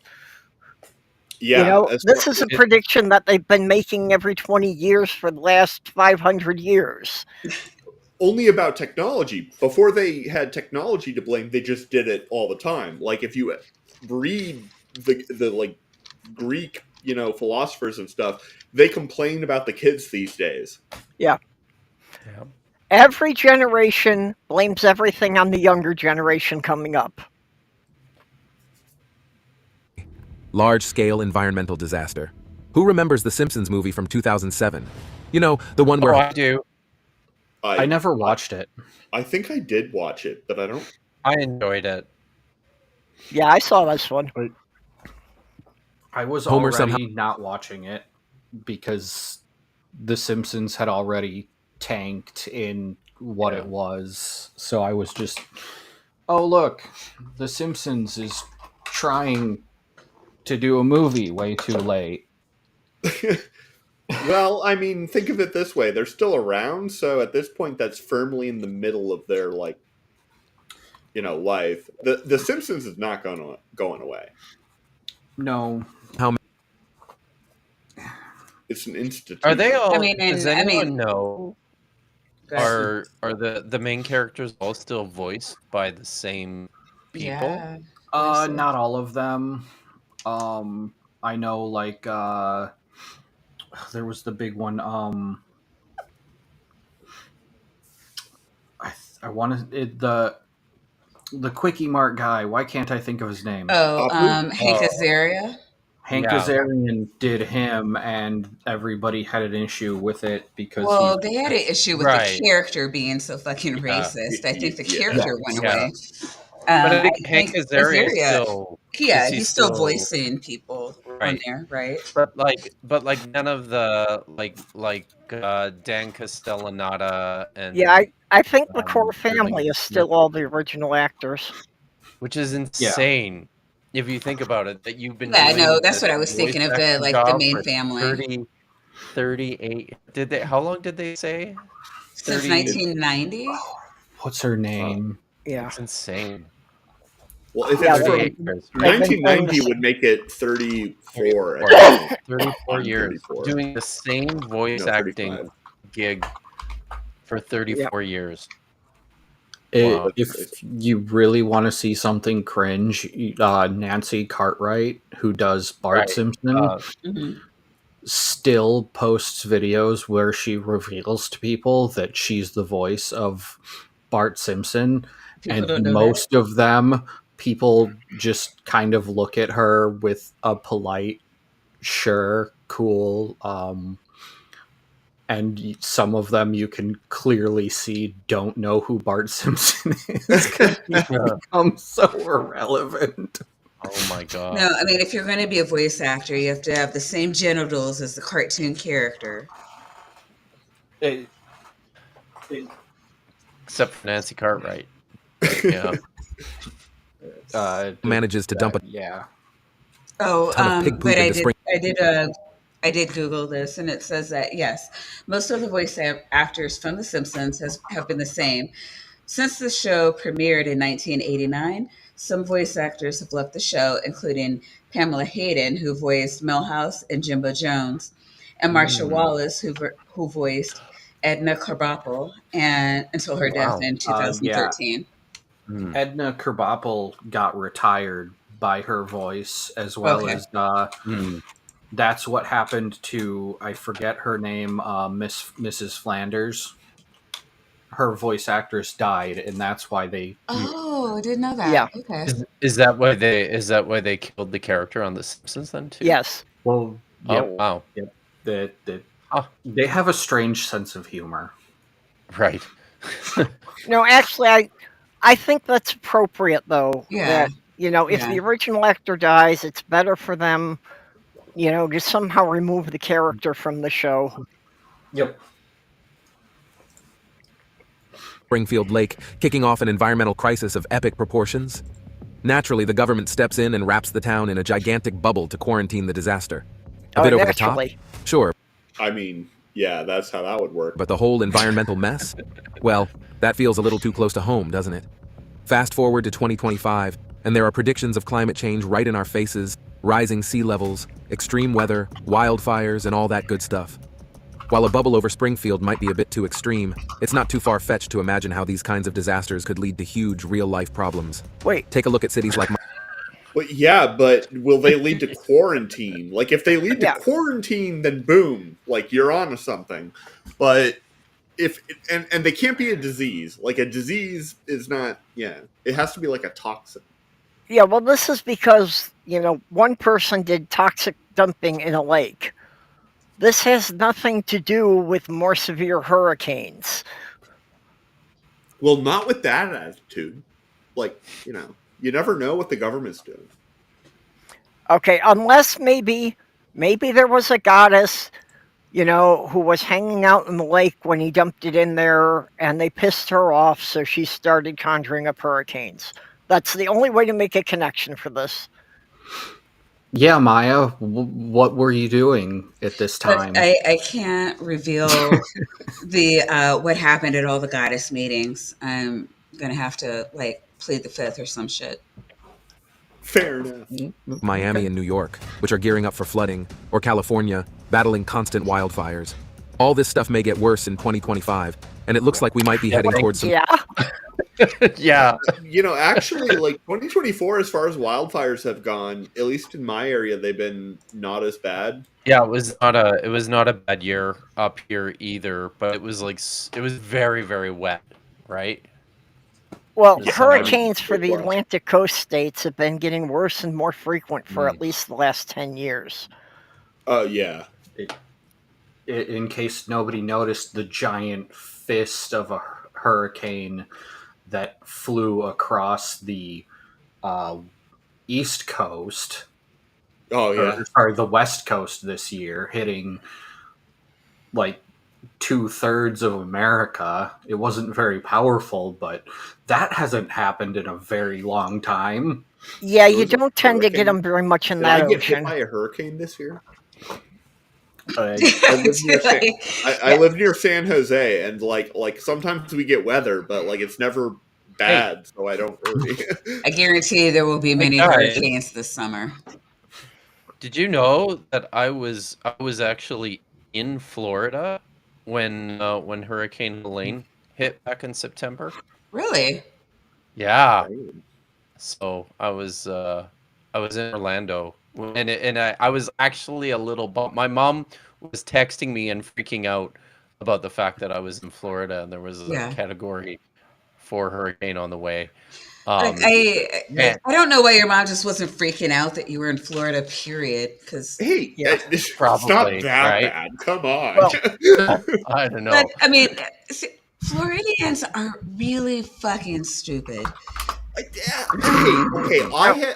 spent a week in Florida, and I met several awesome dudes. And I know several people down there who would move if they could, but, it's just not an option. Don't indulge him.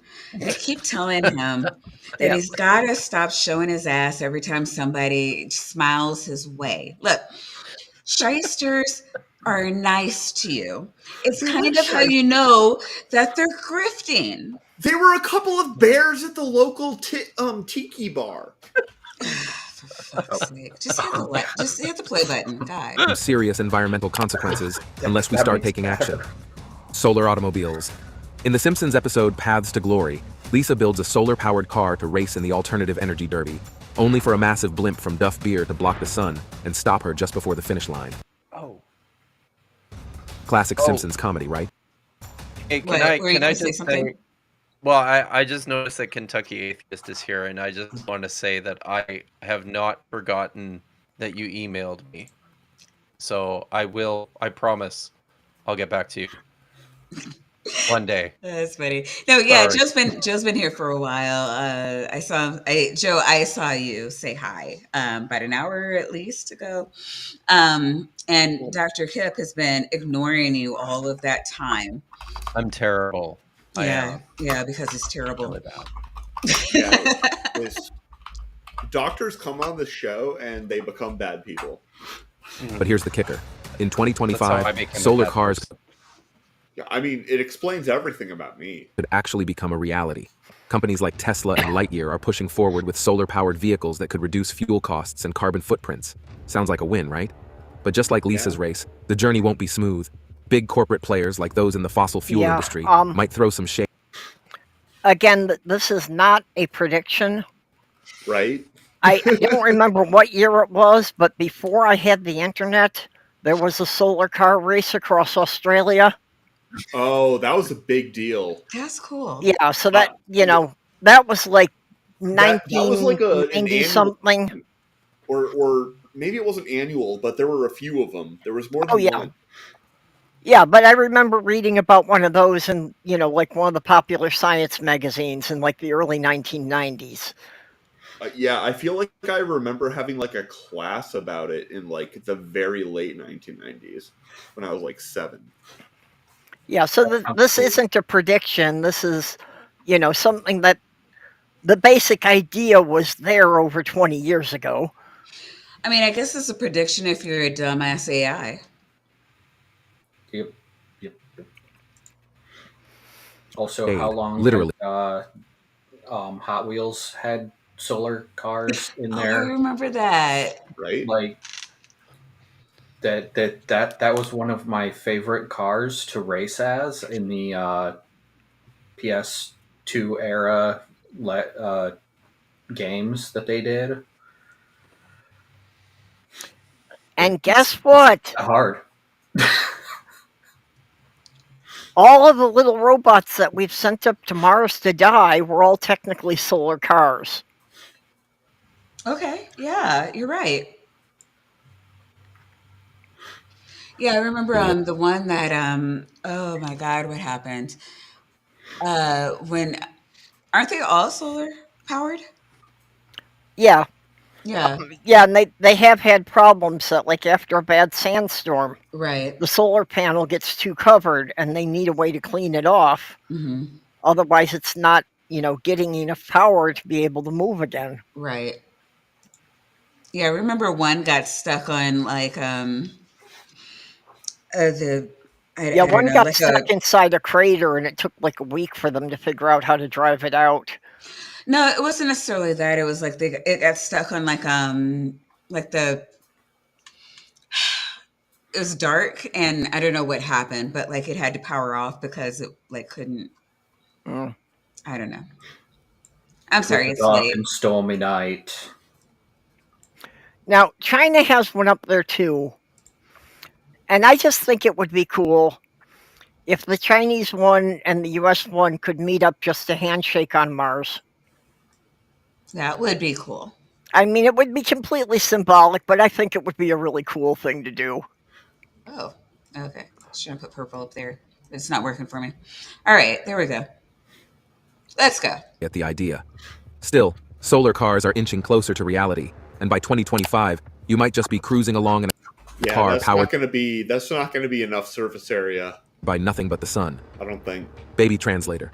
Envision a world where parents could finally understand every little cry their baby makes. In the Simpsons episode, Yeah, Lisa, this is an invention I don't think parents really want. I don't think it's I don't know. Yeah, I don't think it's possible, but and to the extent it is possible, they probably would want it, maybe.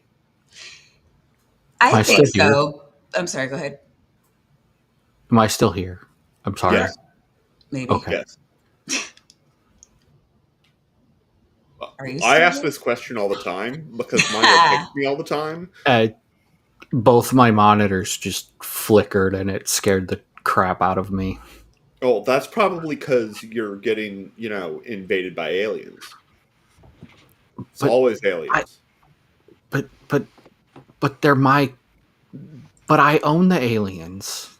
Oh. Well, okay, hold on. We don't condone slavery here. Wait a minute. You need to start paying reparations. Okay, and which aliens?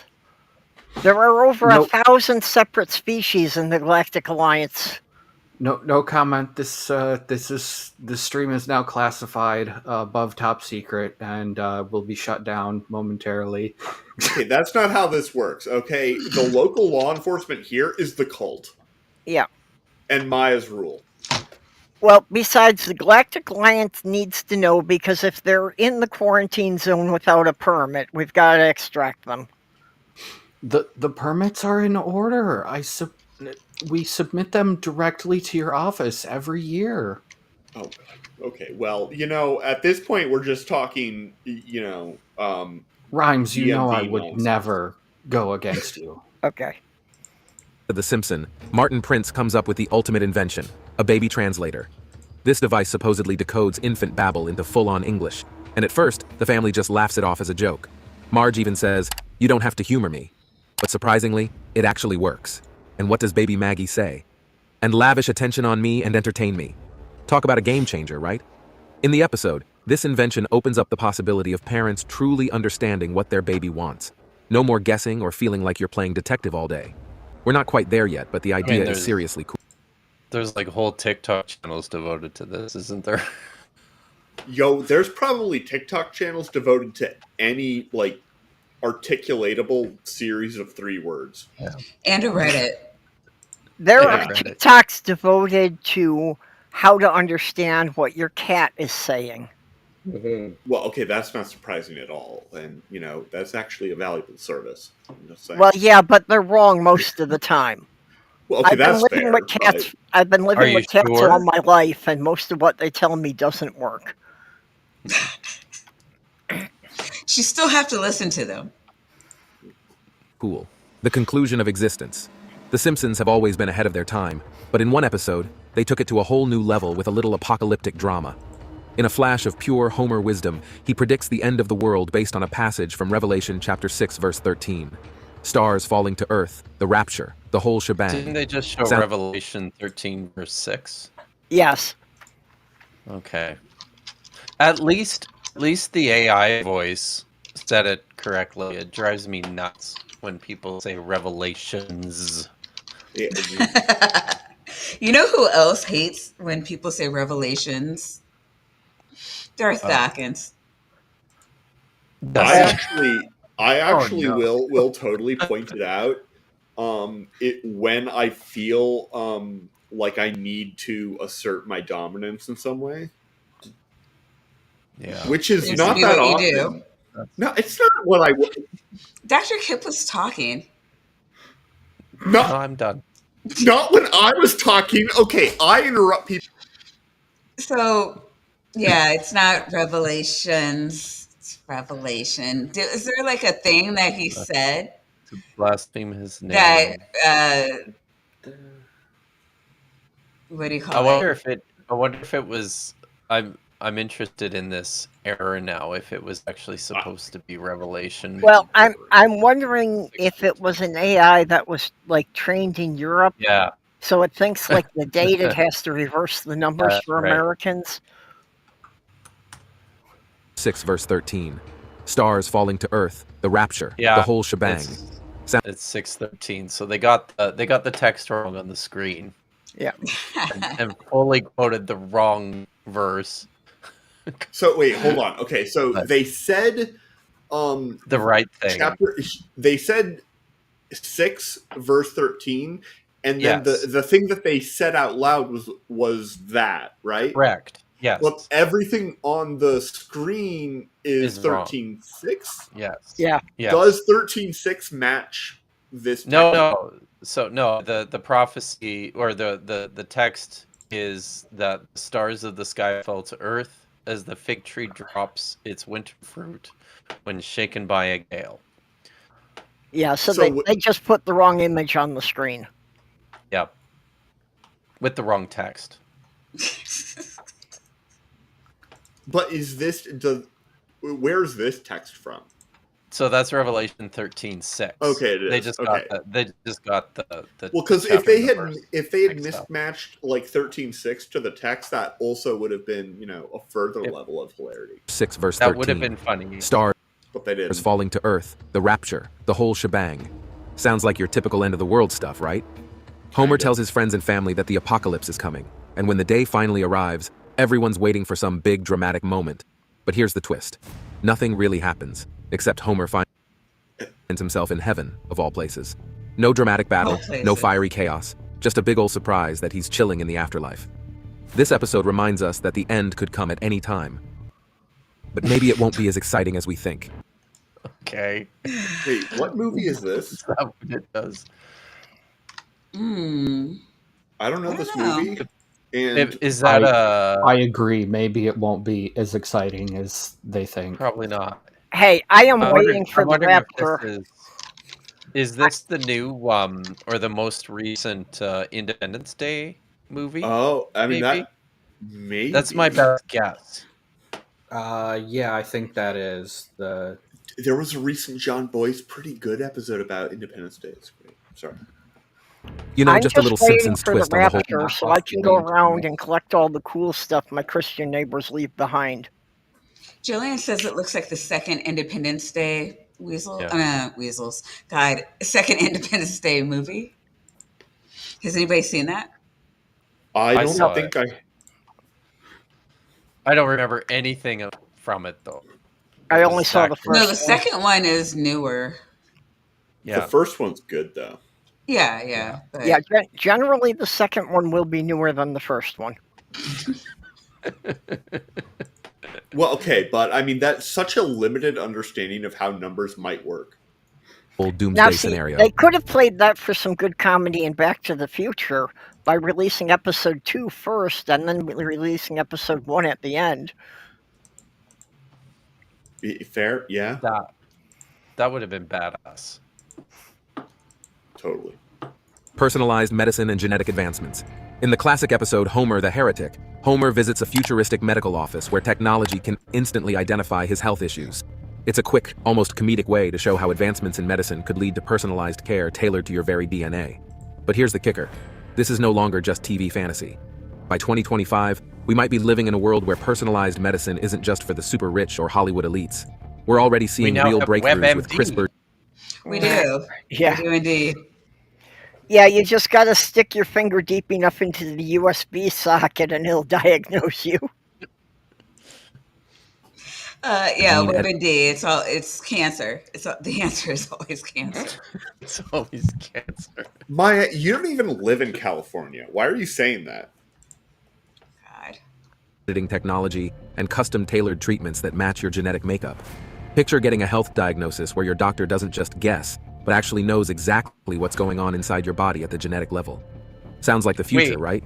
Is he suggesting that that's what doctors are doing right now? Is they're just for all this time, all the doctors have been doing guessing. Just been guessing.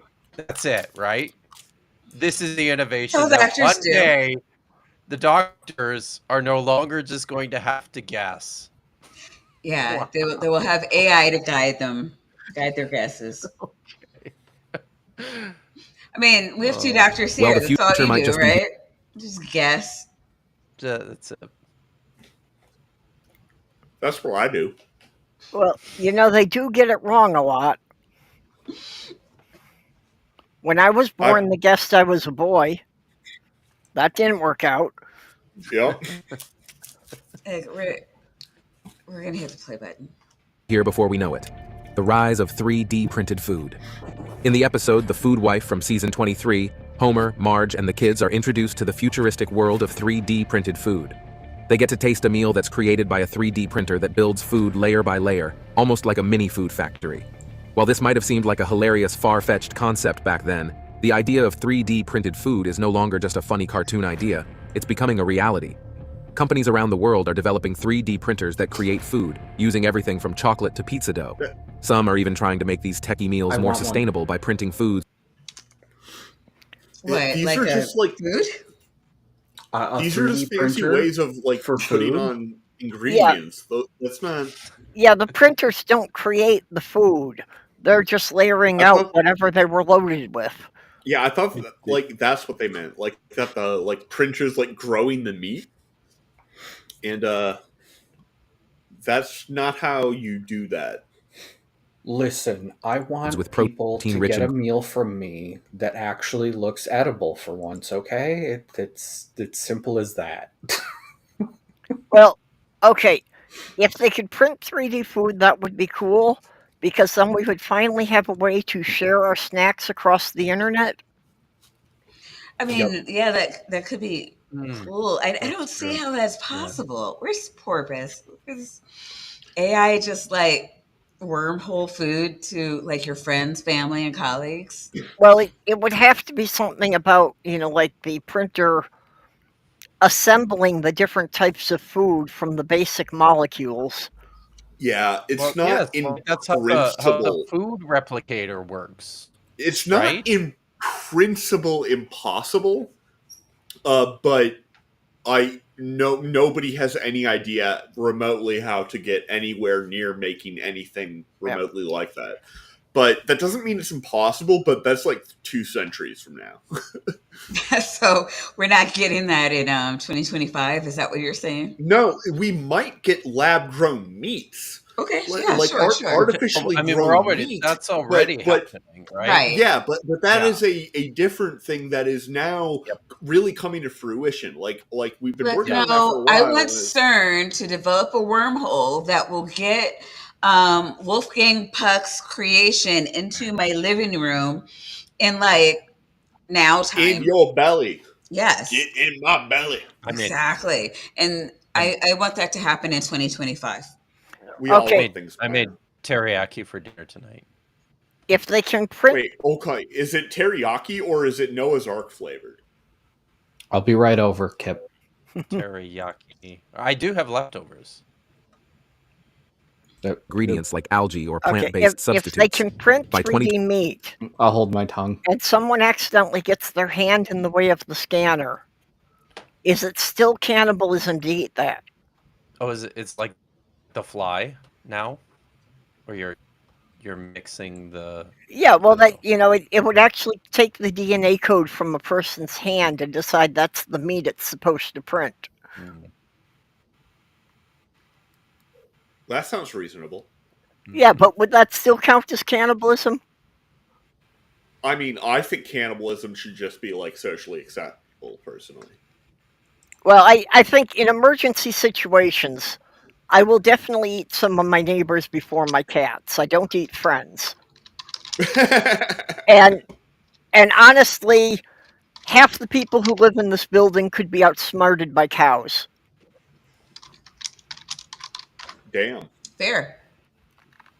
25, we could be printing our meals at home, or at least grabbing a slice of pizza or a fancy dessert created by a printer in a restaurant. And who knows, with the rise of sustainability and innovation in food production, 3D printed food might become as common as microwaving a ready meal. Music-induced... For the record, like, microwaves are... If microwaves didn't exist, they could be in a video like this. And people would be like, no way, that's amazing. Yep. The way that microwaves are able to efficiently and so fast heat up food, just like anything you put in them, you press a button and then very shortly later, it's hot from the inside out. It sometimes seems it's not quite that simple, but it sometimes is a little bit that way. It's magic. So my dad is 82. I think my dad is 82 years old, and he told me when they were down to visit in the fall. He told us that they have started now. Him and his wife have started cooking everything in the air fryer. Oh my God! I swear by my air fryer. Air fryers are awesome too. Yeah, they are pretty good. If I could only have one appliance, it would definitely be my air fryer. Yeah, I guess. Yeah. Well, do you know where the idea of the microwave oven came from? A guy's pocket melted some chocolate. Yep. What happened? Yeah, it was a naval technician who was too close to one of the receiver dishes on the ship and realized that being that close to the receiver dish melted the chocolate in his pocket. This was, for those who don't know, the receiver was for radar. Yeah. Yeah, this was a big problem. A lot of people went blind because the thing about the radar can cook nearby stuff in exactly the same way a microwave does. Like it's the same thing. And at the beginning they didn't fully understand that. And then afterwards they assumed, oh well, okay, but if you're heating up, like it'll let you know. Like if you put your hand like on right in front of like a microwave emitter, it'll like burn and you'll yank your hand away and it'll probably be fine. This is true for like every part of the body because all of the parts of your body have blood going through them, or like they're not a part that actually like is catastrophic if it burns. Like your Does this have anything to do with what's going yes, on? yes, but your eyes don't. Your eyes don't have blood flowing through them, so your eyes will just cook. It's horrifying. I do want to learn about music-induced mind control, and I'm interested to know if this has anything to do with Taylor Swift. Fair enough. Troll. Some people consider the Simpsons episode New Kids on the Block from 2001 one of the creepiest they've ever seen. And honestly, it does give you chills. In this episode, Bart and his buddies, Milhouse, Nelson, and Ralph, form a boy band called Party Posse. But here's the kicker. This band isn't just a band. It's actually a secret operation by the US Navy to pump kids' brains full of subliminal messages. Well, that, took quite a turn. Hello, everybody. Hi, Mark. Hi, Mark Reed. Hi, Mark. Hello. How you doing? I'm supposed to fill in for Maya, so just imagine instead of a bald white man, I'm a black woman. I think. I think I've got to also, basically tell Vandy he's the worst thing on the program and just terrible. So I think I've got an obligation to do Mission accomplished. Tear him a new one, Mark. Yeah, I will. There we go. Yes, my goddess. Yes, absolutely. Thank you, sir. May I have another? I don't know. I don't know about the Simpsons predictions. Some of them are a little uncanny, but some of them are sort of technology that was almost here, right? Yeah, exactly. Yeah. So I think that, it's kind of like, well, we kind of knew these things were coming. So, yeah. Anyway, please go ahead. I don't want to interrupt. Well, I think most of them were extrapolating off of things that were like in the popular science magazines at the time. Right. And this is just like, pop culture, boy band pop culture from, Yep. I mean, that definitely was a 90s thing. It was probably before that, but it certainly hit a zenith in the 90s. Well, don't forget that Elvis, it was a conspiracy theory that Elvis was sort of used by the CIA to do certain, to unhinge the women and stuff like that. It's these conspiracy theories have been around for a while, using rock music to unsettle the masses and weaken the country kind of thing. It definitely has been a thing. This really has its roots. I mean, it really has its roots. The first specifically designed boy band was the Monkees. That they wanted to create. They wanted to create a TV show about the Beatles, but of course they couldn't afford the Beatles. So they held auditions, and the four guys who played the Monkees had never met each other before auditioning for the TV show. Yeah. Wow. But this really does have its roots in contemporary conservative fundamentalist culture where rock and roll music has these nefarious subliminal properties, right? That can induce all sorts of satanic panic. Absolutely. Yeah, that's what I was going to say. There was a lot of that in the satanic panic in the 80s, that parents were convinced that the records were, giving their kids satanic messages. Yeah. Elvis, though, was actually made a special deputy. It's just that it was only of Shelby County. It's just that people blew that out of the water. Right. What, in a conspiracy theory? No, that never happens. That never happens. No, Mark. Yeah. It always happens. Oh, okay? sorry. Yeah, no, I forgot. Yeah. Yeah, there we go. Oh, I thought it was that they underplayed it. Ah. Damn. Well, you can Okay. tell it's true if they try to deny it. I'm Michael Vandegraff. I have some skills. None of them are underplaying things. Let me very, move my very mic. unsubtle. Does that mean here. you're going to hit the goddamn play button? I would never. They're recruiting people with subliminal messages. Their hit song Drop the Bomb has a chorus that says, Ivan et Nioje, which, when you flip it, actually says, join the Navy. Join the Navy. Kind of spooky, right? And the strange... It's backward masking. So spooky. Why is that spooky? I don't understand. Because it's subliminal messaging, Mark. Yeah, and that's bad because reasons. But that's the same as you mentioned with Satanic Panic. People played the records Yes. backwards, and they heard, Yes. whatever they wanted to hear. And they were right, Mark. And they were 100% right. Yeah, sorry. They were right. There is a reason that the investigation into the Satanic Panic totally caught a lot of people and was not the most expensive investigation that led to no convictions. Anyway. Listen. Later on this hour, we'll be 1980s playing the new John Lennon movie, which if you play it backwards at slow speeds, it fucks up your needle.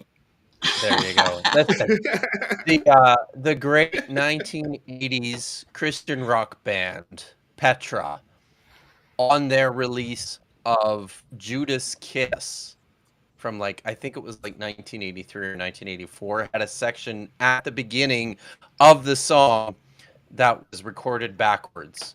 And of course, all of us, with our record players, were like, and when you played it backwards, it said, "Why are you looking for the devil when you should be?"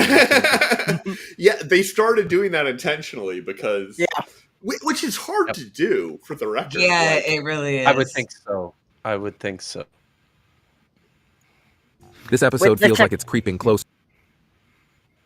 No, I was to just going to say, reality. with the technology at the time with LPs, you pretty much had to turn it manually to get it to run backwards. That's right, yeah. Mm-hmm. Some people argue that music, especially certain genres like hip-hop, has been used to brainwash listeners, and some even believe that music in general has been a tool used by elites to control the masses. Weird, but not entirely impossible, right? You know what? what? People So play idiotic stuff all the time. What's your point? No, but seriously, you're going to tell me that the music they play in church isn't to, get all the masses, in the same mood, all kind of running the same direction? And that's not the problem with it, No, right? well, no, Purple, you know how this goes. Jesus is special, so you need to special plead. I mean, Jesus has some incredible superpowers. I was recently watching somebody do they were playing like him in a video game. It was magic. Oh, yeah, that game sucked. Look, if Jesus has such amazing superpowers, then why can't he just put out banger after banger? That's what I want to know. Because that's what Satan wants. Right, exactly. Oh, okay. All right. Look, music is demonic, especially anything with drums. I am not impressed by Jesus. He came back from the dead once. Optimus Prime has done it at least 5 times already. That's pretty impressive, I must admit. I mean, Jon Snow did it too. Maya was. Mm. That's true. And this whole thing about walking on water, I mean, I live in Minnesota. Most years between November and February, anybody can walk across a lake. It's called curling. Yeah. And I've seen people water ski. When Jesus does a flip, I'll be impressed. Okay, that's what I'm saying. Where's the flip? Fair enough. And as Maya Music was is everywhere. getting at, just having shared a class with Jesus, just because he was in a special class with me doesn't mean we have to special plead too hard for him. So you're the Lord of Shenaniganery. What was he the Lord of? Well, to be honest, he was my student, and things got out of hand. Okay, I see. I've apologized for this Look, many have times. a personal and- relationship with Jesus, No. but don't have a personal relationship with Jesus. Okay, that's not right. Yeah. I don't think that's what he was implying. I think he was saying that it was more like a Qui-Gon Jinn, Obi-Wan Kenobi, and Anakin Skywalker situation, and turned out he turned, he got out of hand. Okay. The student surpassed the master in all the wrong ways. Exactly. That's what I got out of it. I would control be the masses. worried about him. According to the Gospel of Thomas, when he was 12 years old, he killed one of his playmates just to prove he could bring him back from the dead. Yep. I think that's... Read the that's Gospel of the Thomas. gospel. It's in there. That's the infant's gospel. Yep. Yeah, I don't think that one's canon, to be honest with you. Well, yeah, but No, does it's it not. matter? It's one that the Catholic Church decided to leave out, but... Well, yeah. Weird, but not entirely impossible, right? Music is everywhere, and it's powerful, so could it be used to mess with our minds? The Simpsons sure thought so. In this episode, the boy band's goal is way beyond just having fun. It's all about spreading a secret message to influence kids' thoughts, like a form of mind control. Which of these predictions excites you the most? Are you curious to see any of them happen in 2025? No, Video calls and smart... But you're totally right. Like the way Yeah, I know, that sounded like a wrap-up sentence. I was like, wait, what? There's no way, because we're not at the end. We should be, because we're at Let's the time of jump. the show. Yeah, that Smartwatches. sounded like that was their last piece. But it... Nope. Greatly resembling modern-day smartwatches. Fast forward to 2024, video calls and smartwatches are the order of the day with the advent of smartphones and phone applications like Skype and FaceTime. Smartwatches don't only tell time, but are used as accessories to track fitness, receive notifications, and even make calls. But that's not all, because the most amazing part of the video is yet to come. World War I mean, you're on a timer here, buddy. Come on. III. I mean, the video is called The Simpsons Predictions for 2025 will haunt you. How long have we had smart watches? Well, and plus, 2000 like, smart Jobs watches. wanted to make smartwatches. Just the problem was the technology, the miniaturization hadn't got there yet. It wasn't that we didn't know that we could do it. It's just we needed the miniaturization to be up to a point where we could make everything small enough to put in a watch. Like, we knew it was going to come. It's not like it surprised us that people did smartwatches. Watches are where miniaturization happened first. In the 1960s, Dick Tracy had a two-way video communicator on his wrist. Right.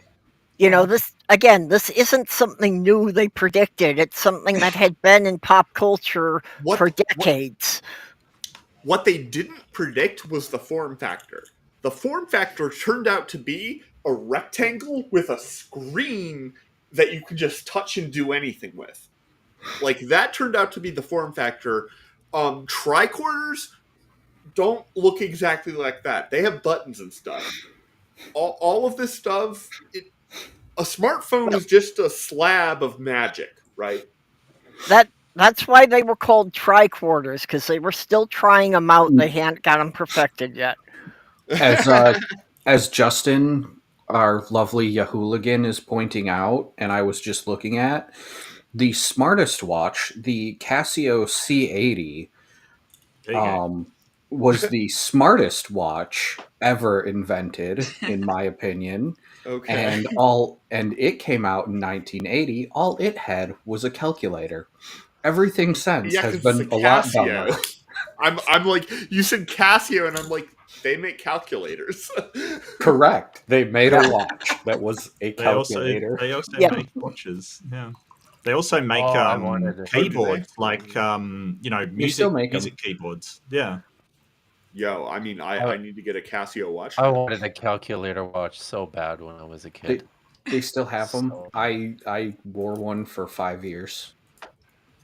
We weren't allowed smartwatches or calculator watches in the exam kind of thing. Our calculators had to be approved by the engineering department, and you had to get an actual sticker on it saying engineering approved kind of thing. It's just, yeah. Excellent. I mean, should be approved. Always. It's a Casio. Well, talk to my school of engineering, right? Like they had issues, so yeah. Season 11 contained an episode titled Barth to the Future, which aired on March 19th in the year 2000. In this episode, a startling prediction of the possibility of World War III was talked about. Wake up, everybody! It's World War III! Quick, down to the fallout shelter. The bombs are dropping! It showed a future where Lisa Simpson becomes the president of the United States after inheriting a country that was crumbling from Donald Trump. One of the scenes shows Lisa talking about the budget crisis she had inherited from her predecessors, which implied that things had gotten rock bottom before she took over. Shocked. You know, all right, everybody, we all have to make sure we vote for Lisa Simpson in the next election. Oh yeah, amen. Well, I'm not sure I can do my that. heart for ages. I'm not sure if I'm going to get American citizenship within that time frame. Look, if there's a Lisa Simpson in Australia or Canada, you see what your civic duty is. There is. To fulfill the predictions of The Simpsons. Mark. Is Canada going to be the 51st state? That's my question. Look, if you want to vote and you're not an American citizen, just go vote in Chicago. You'll be fine. This is what I was saying. I was going to say illegal Mark, immigrants. Yeah, you just got to be a come legal visit immigrant. Chicago. Yeah. Well, Yeah. no, you just show up for a weekend and vote early, vote often. Yeah.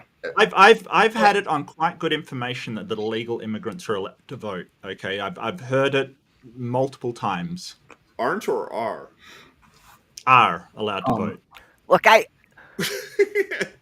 worked as an election They're judge in the not. Chicago suburbs, and among the things that got uncovered is we had a dead parrot had been voting for 6 years.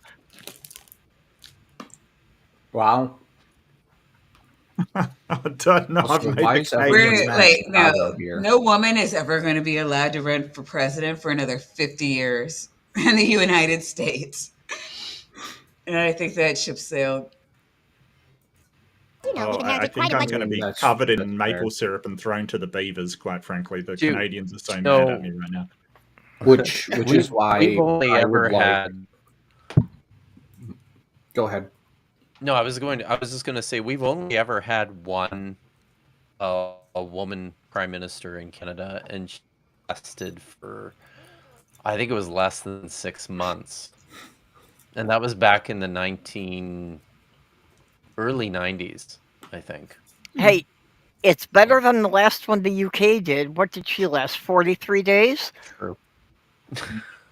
Yeah, but that was That really short? the situation, not the person. That was in the Nobody was pulling that out. Like that was a whole Right. Like so Brexit, well, they promised all these things for Brexit, and then obviously they didn't come through, and so they just shoved. There was about 3 prime ministers in the space of about a year, kind of thing. There was Boris Johnson, Theresa May was her name, I think, and there was somebody else as well, and they just they couldn't make good on the promises of Brexit, so they just it was the situation. It wasn't really her in particular. Well, yeah, but luckily on Kennedy, and that's why you are not a shithole country. But keep up that Brexit shit. 90%. Yeah. Crunch for President Trump. How bad is it, Secretary Van Houten? We're broke. The country is broke? How can that be? Although the prediction of World War III hasn't come to pass, use your imagination. Also, why is Hitler next to an elephant? as of now, the portrayal of a future riddled with global conflicts that's is the eerily Republican Party. That's Trump think so. cozying up to the Republican Party. Right. Okay. Yeah. No. Sorry. That's my bad. I totally should have caught that. Like, I feel embarrassed. accurate in capturing the current anxieties of our time. With the ongoing tensions between nations like Israel and Palestine, for example, with world powers like the US and Russia at opposite What sides, has there and the not Ukraine been tension between Israel and Palestine? Has there ever been even a week that was not true? No. Well, I not in think the that's last been going on 130 Yeah. years. Yeah. Well, even if you go further back, like the start of Islam, it was still happening, wasn't it? I mean, it's been happening forever. Yeah, but I mean, things weren't awesome under the Ottoman Empire, but they weren't Right, Ottomans, trying to yeah. kill each other, right? So Yeah, that's true. That is true. it's never Russian war. never been like I will say it's never been this bad. No. Yeah. Well, I don't know, like but like it's been bad. Well, I mean, as bad as it is now, no, it's they haven't been throwing missiles at each other every week, but If they had missiles, would it have been as bad, or is it partially because they have bigger weapons? No, like or we're talking about Israel and Palestine. Yeah. Okay, I mean, so that's what I'm talking about. yeah, so like 100 years ago, England decided that it just wanted to remove all of its Jews, and because brown people's feelings mean nothing to them, they decided that they would ship them all over there because it was one of 3 places that they wanted. And they're like, you know what? This makes sense. And since you have your wink wink Holy Land back, there's no reason for you to want to come back over here. So we will place you there against the wishes of everybody who is already there, give you more power than all of them. And hey, here's some, well, I don't know if there were nukes at that time, but as soon as they got nukes, they gave them to them. It has been, and nobody over them has wanted them over there, like at all. They actually all went over to England and said, no, take them back. And they lied to their faces, which did not go well and has been not going well ever since. It has been a shit show of epic proportions because they are forcing this country on these people against their will, and they don't have the ability to take their history away from them. So it's just been ramping up. It's not good. Yeah. All these are bases for another world war, if you think the post-virtual reality. Virtual reality gaming was predicted as far back as 1998 by The Simpsons. Can you pause it for a second? I actually watched it's interesting that they don't mention anything about Taiwan, because I watched an interesting documentary a couple weeks ago about Xi Jinping on Frontline, and they were talking to like national security experts, American national security experts in this show, who were saying that the strongest potential for like an international conflict, a true third world war, is what's going on in Taiwan right now with Chinese aggression there, and the fact that American, the last certainly the current American president has guaranteed their security and said that if anything happens, we're coming in. But he's out in less than 30 days. So true. Yeah, and I don't think Trump cares. The new guy probably just going to say, "Yeah, do whatever the hell I want," right? But well, that's all. It depends on what he thinks about China that night, right? So yeah, that's true. I don't know. I just don't think he'll really understand the Taiwan and its place in the No. Like, I mean, it's been 8 years. He hasn't even tried to try. When did it say that Simpsons predicted those VR games? I don't know if they gave a year for it, but they're about to do. I think they're about to do another VR thing. Actually, hold on. Virtual reality. Virtual reality gaming was predicted as far back as 1998 by The Simpsons in the episodes titled "Friends and Family." Okay. This episode shows Homer. 1998. It's the same thing. It's the same. Okay. Oh, come on. Why are we even? Yeah. Okay. It's like the third VR thing, isn't it? No. At No. least. I don't know what's this. So the Tron. So the Simpsons only beat Tron in predicting VR by negative 16 years. Filled with global conflicts is eerily. Was that? I did not press that button. I think they're saying something about VR caused World War III. Sure. It looks like probably. Okay, so Elon Musk is somebody who we all want to listen to more of. The growing concerns about the potential dangers of artificial intelligence have become more common. This is extremely important. I think the danger of AI is much greater than the danger of nuclear warheads by a lot. Well, I just skipped like 3 minutes. No. I can But like confidently say he's that AI talking is not very more popular. quickly, is what I'm saying. Problematic. It's only 1.5. I can bring Okay. it down to 0.25. How Would you about like me to do that, Maya? 4? Like you know, you can. It's a slider. You can. Never mind.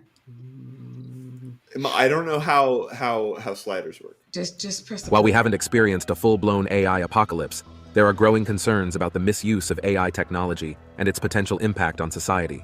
Issues such as AI replacing humans at jobs, privacy concerns, and the development of autonomous weapons have raised alarm bells even among experts. Again, we have the documentary I, Robot being used, which I gotta say, like, James Cameron gotta be pissed that Terminator's coming up. Disney buying Fox. That was a great movie, iRobot. It was. You know, good. it was. I really did like that movie. I thought it was good. I thought it had some flaws in it, like, you know, sort of the product placements and the certain things about it were kind of annoying. But the book was written in what, 1950. It was written in 1950. Right. So we've had this idea of AI could be a problem since Isaac Asimov wrote it back in 1950. So this is hardly The Simpsons was this novel prediction that they made that AI might cause issues. Yeah. Mm-hmm. I feel like the insight about Disney buying Fox is more horrifying. So, in season 10, the episode When You Dish Upon a Star, which aired on November 8th, 1998, The Simpsons. Wow, they looked really uncomfortable. Simpsons made a perfect prediction of the acquisition of 20th Century Fox by Disney. Homer in this episode becomes a gossip columnist and befriends. Did he say a perfect prediction? Yeah, I mean, it's amazing, like what binaries will do for you when you get them right. Alec Baldwin and Kim Basinger. It's like this will happen. If it happens, boom, nailed it. 100%. Is that so? That's supposed to be Ron Howard, Kim Basinger, and Alec Baldwin. Yeah. Yes. Yeah. Passenger, who are shown living in lavish mansions. Whilst driving to the house, a sign was seen in the background which shows 20th Century Fox as a division of Walt Disney's company. Kim Basinger and Alex Baldwin break up, though? Wasn't that like... Oh, they... Yeah, ages. Yeah. So long ago. This little and unnoticeable joke turned out to be a prediction because in December of 2017, predicting Disney that announced bought a company. Who would have guessed? Shocking. It's a perfect prediction. Absolutely stunning. Its acquisition of 20th Century Fox. The only explanation is that they were informed by visitors from another world who had prior knowledge. Time travelers. It has to be time travelers. It's not time travelers. It's aliens. It's always aliens. Right, Maya? Look, according to Google, Kim Basinger and Alec Baldwin separated in 2000 and divorced in 2002. Okay, only one of them, as far as I know, is an alien, because Alec Baldwin is look, an alien. You never know what kind of stuff or what kind of information is going to pop out of a non-canon black hole. And other holdings of 21st Century Fox. Disney and 21st Century Fox, as well as consumers. The new combined company will include Fox's movie and TV studios and cable networks, and together the two companies will have 46 million subscribers around the world. For a staggering amount valued at about $71 million 2 years later. This merger brought together two of the biggest... That's it? What? 71 million? 71 million. Okay, okay. Like, what does that mean? Because 20th Century Fox and Disney combined aren't they worth like many billions? They're worth at least 1,000 times that. They're like, I feel like they got to be worth at least like because Disney is. I'm like expecting to see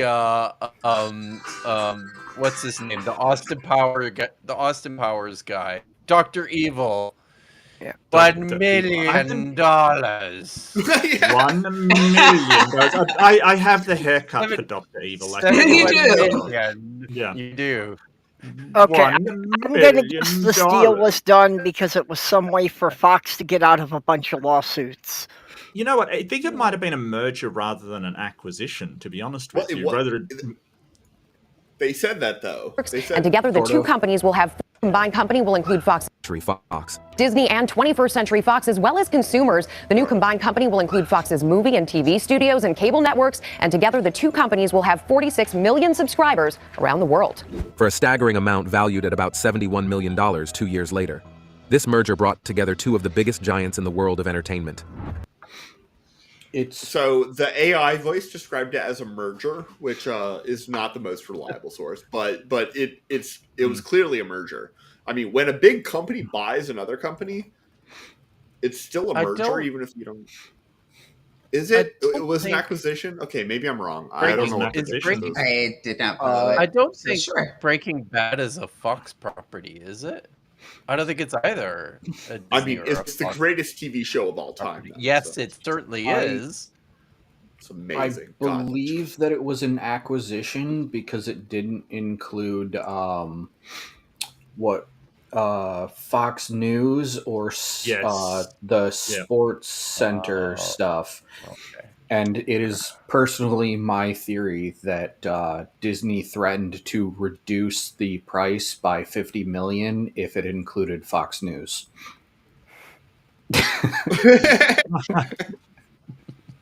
That's fair. Not even a cartoon. Disney gained Fox News. control over Fox's vast library of contents, including The Simpsons itself. Trump's 2024 presidential bid. The accuracy of The Simpsons predictions has always brought All right. questions as to how exactly the show gets it right. Perhaps the writers and producers of The Simpsons are making... I mean, probably. Yes. It was the dark magic. Yes. Oh, that's exactly what I first thought. Dark magic. Yeah, absolutely. Absolutely. We all use it unwittingly. I'm just saying. This is certainly confirmed by does what that was sound that like something I would mean? Is it like chicken entrails or something? They're like, read the entrails and go, yeah, Trump will run for president. Is that how it works? No, it's technology. That's what they're doing over at The Simpsons. Yeah.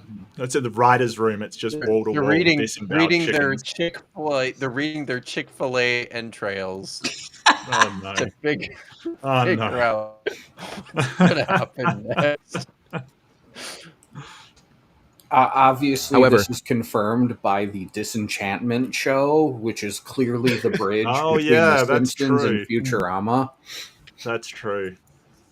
Yep. Well, at least they're equal opportunity magic. You know, they're giving a chance for black magic as well. So. All right.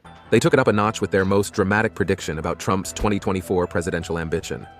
On Tuesday, November 15th, 2022, former President Donald Trump, arguably one of the most controversial presidents, depending on who you ask. I mean, he's not arguably one of the most controversial. He is inarguably one of the most controversial. He is arguably the most controversial, and even that I don't think I feel like he is. Yeah, I don't think you would get much argument about it.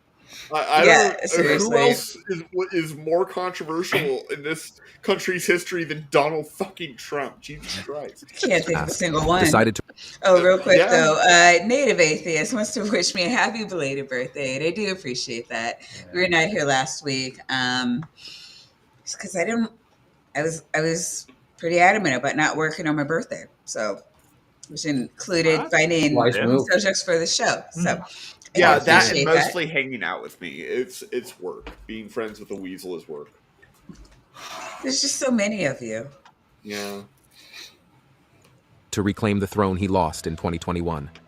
In his usual grand style, Trump took the stage and announced his ambition. That was when Al Jean, the screenwriter for The Simpsons, decided it was their time to shine again.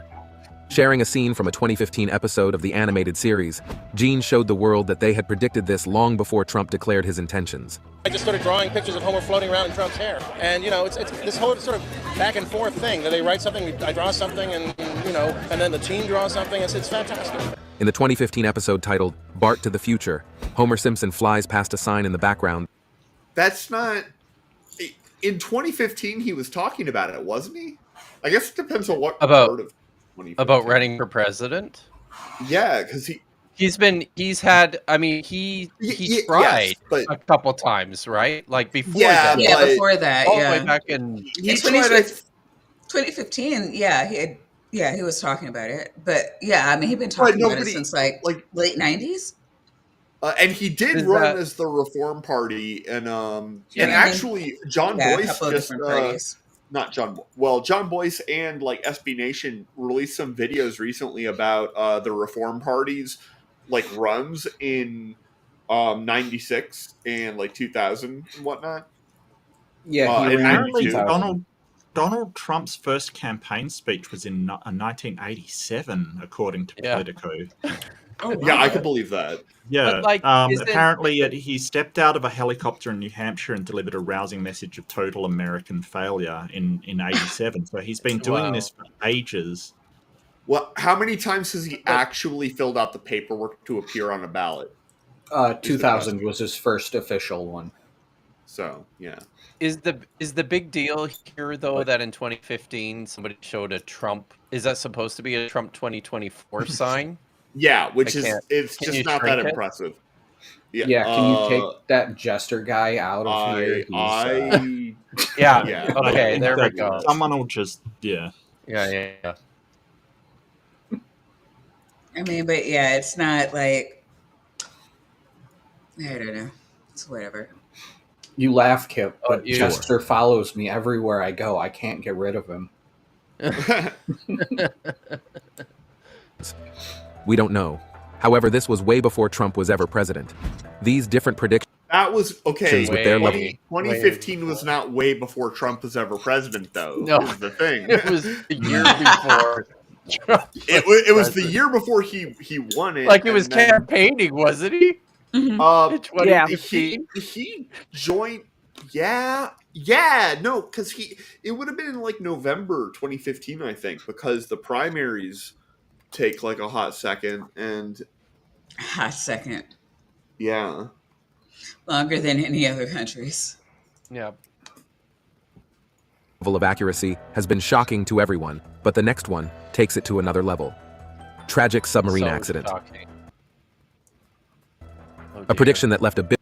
Is that? I mean, okay, this would be kind of like great. Bitter taste in everyone's mouth after it came true. Okay. Was the tragic Russian.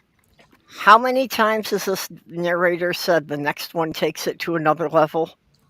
Everybody does that. There's so many levels. There's so many levels. You don't understand.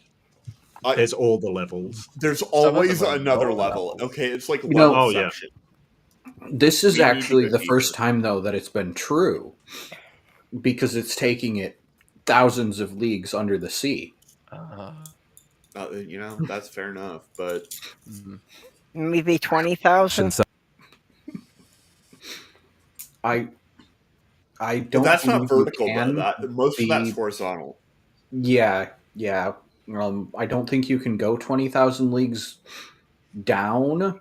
No, they were talking about how far No. Nemo's ship traveled. If you went 20,000 leagues straight down, you would end up well into space on the other side, I'm pretty sure. I think. It depends how thick the disk of the Earth is. Oh, get out of here. No, let's not. No, absolutely not. Okay, I want to give Purple credit for pointing out the genuine truth that the Earth is flat. Prove us wrong. Just saying. So the final experiment goddamn play already button. did. We're home. We're almost done. Come on. Submarine accident. In a 1994 episode. That was a green screen, Mark. Episode of The Simpsons titled "Marge Gets a Job," we see Homer working as a safety inspector at a plant. One scene shows a submarine imploding due to a design flaw, trapping and killing all the crew inside. This grim prediction sadly... Yeah, Where? Where is that on the... Did they showed this CGI submarine? That's totally from The Simpsons. Isn't that their style? Yeah. You know. Okay. Imploding due to a design flaw, trapping and killing all the crew inside. This grim prediction sadly came true on August 12, 2000. when the K-141 Kursk submarine sank in the Barents Sea. All 118 crew members died because of a faulty torpedo that caused the submarine to sink. Russian cities have held ceremonies remembering the 118 sailors who died when a nuclear submarine sank in the Barents Sea. Reports say nearby ships felt a small explosion, followed by a bigger one. This accident is even more tragic because, although this was 10 days ago, I thought they were going to talk about those ships nearby felt the explosion, the Russian Navy didn't know an accident had happened. As a result, no search and rescue operation started until 6 hours later. Hey, when the submarine was found, did The Simpsons have an episode where a submarine sank and their own torpedo blew them up? I'm very confused. I don't remember this episode. I'm just saying though, right? Like that also, like I could totally believe if they did. I'd be like impressed. I'd be like, okay, that's I think pretty specific. Well, we I mean, literally I'll jumped. make anyone. I mean, if that rewind, happened, but I think they said it was on, like, they showed a submarine on like a monitor or something at Homer's it to another work. level. Tragic Yeah. submarine accident. We literally jumped prediction from that- they said that Marge became a safety inspector Yeah. to Right. the submarine exploding. Submarine. yeah. Without Left a any bitter taste in mention of everyone's if mouth. Marge had anything to do with boats or submarines. And Well, I no- mean, no whatever actual- happened in this episode, like yes. they clearly can't even make the leap from the episode to whatever it is they're, predicting within the 'Cause- episode because they just stopped showing the episode. Yeah, because we have Homer being given responsibility at a level that he should not be given responsibility, which is basically any and all levels. And then there are pictures of things that actually happened IRL that have nothing to After do it with came this true episode. was the tragic Russian And submarine I do accident. have to point In out, an- sorry, Taps, just quickly, I do have to point out they also predicted a monorail accident, and I'm still waiting for that one. Yep. Well, I mean, challenge accepted. There you go. Build a monorail and then crash it. Sure. Prove me wrong. I don't need to build one. They already exist. I just have to crash one. Okay.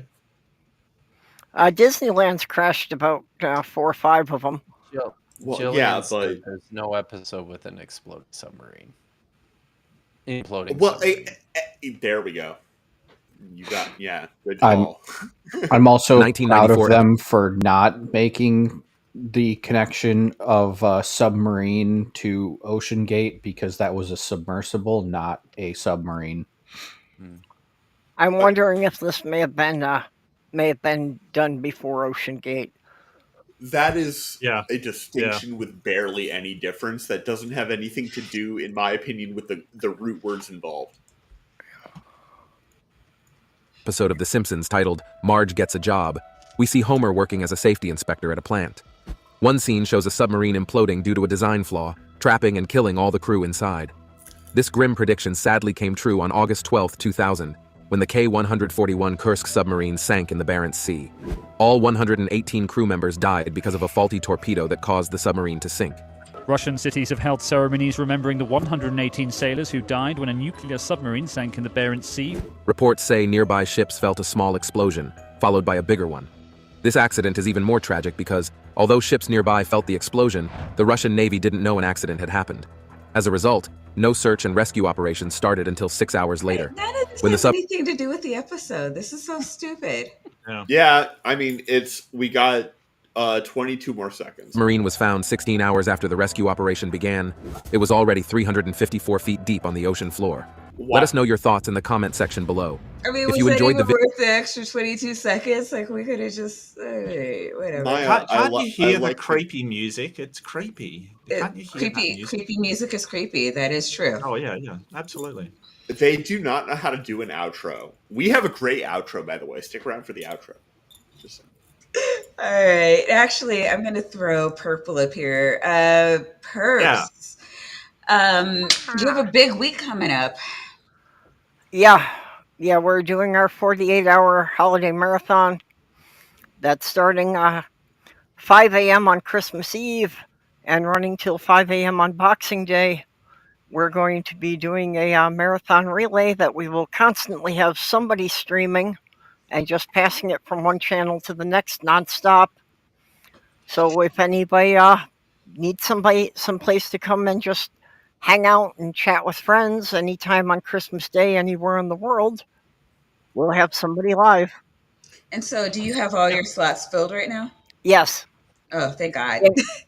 Do you? In fact, Are there Amazing like job. backups? Like in the past, have you needed to arrange backups? Because it is inevitable that we will have, one or two people that are going to have technical issues or will sleep through the beginning of their stream. It happens every year. The fact that people ask about this means we've done a damn good job of covering it that nobody's noticed before. Yeah. Last year, I was actually teaching someone to use StreamYards less than an hour before they had to go live because somebody's computer had fried. Yeah. Yeah. I remember Thankfully, that. like StreamYards is pretty easy to use generally. That's why I like StreamYards. It's easy. And for me, it's still cheap. I'm sorry everyone else got the price increases. I'm apparently grandfathered in, so mine just renewed at the same price again. That's Wow. always Wow. Same here. Wait, how much did it go up? Because Like a lot, like $20. 20 And I bucks looked per at the month? stuff that they were offering, and I'm like, I don't understand. Yeah, it didn't seem that they added very much, but I've had this yearly plan for like the last 6 years, and it keeps renewing at the same rate. So, All right, well, way to go, Purple. It's like a plan that's not listed anywhere on their website. Nobody else can find it. Yeah, it sounds like that's gonna continue. Because Yeah. man, Yeah, that's so crazy. I'm good for another year on StreamYard. I'm all paid up for the full year now. All right. Awesome. Your dogs. That's Oh like my God. I don't have many. I've got 6 or 7 people on Patreon, each sending me $1 or $2 a month. So I just let that accumulate, and by the end of the year, it's enough to pay for the StreamYards. And so, what do you call it? Who's all? Do you like a kind of a rundown in your head? I know that I'm going to be there. I think Tuesday from 7 p.m. to 9 p.m. Eastern. I am going after Ember, and do you know who's after me? After you is going to be Clockwork Rex. Okay. Yeah, and I'm that's doing. I need everybody who is going to be in it to send me their links like within the next 24 hours. I know. So that everybody can I was have actually working on a thumbnail before we went live, so I'm going to put that up, and then we're going to go. Tap, are you going to be able to be there, or because I know that's So you said you're doing 7 and 9. 7 to 9 my time, which will be 7 to 9 Eastern. like 3 to. Do you have to work? Do I have to work? No. Are you going to work? Yeah, but like if I say I'm going to be here for this, then I can be here for this. Like, so I can do. You're going to actually have to work, but do you have to report in and make them believe you're working? No. I work in academia. I can skiv off the whole of next week, and most people are doing the same. A lot of people have already flown out and left. Academia, you gotta get shit done, but you don't have to do it on a schedule most of the time. With the holiday right in the middle of the week, I know a lot of people have tried to take it off. And we can you can like just do whatever. But I really enjoy my work, so I'm going to be going in and doing some work because I'm doing a half day that day. I enjoy it.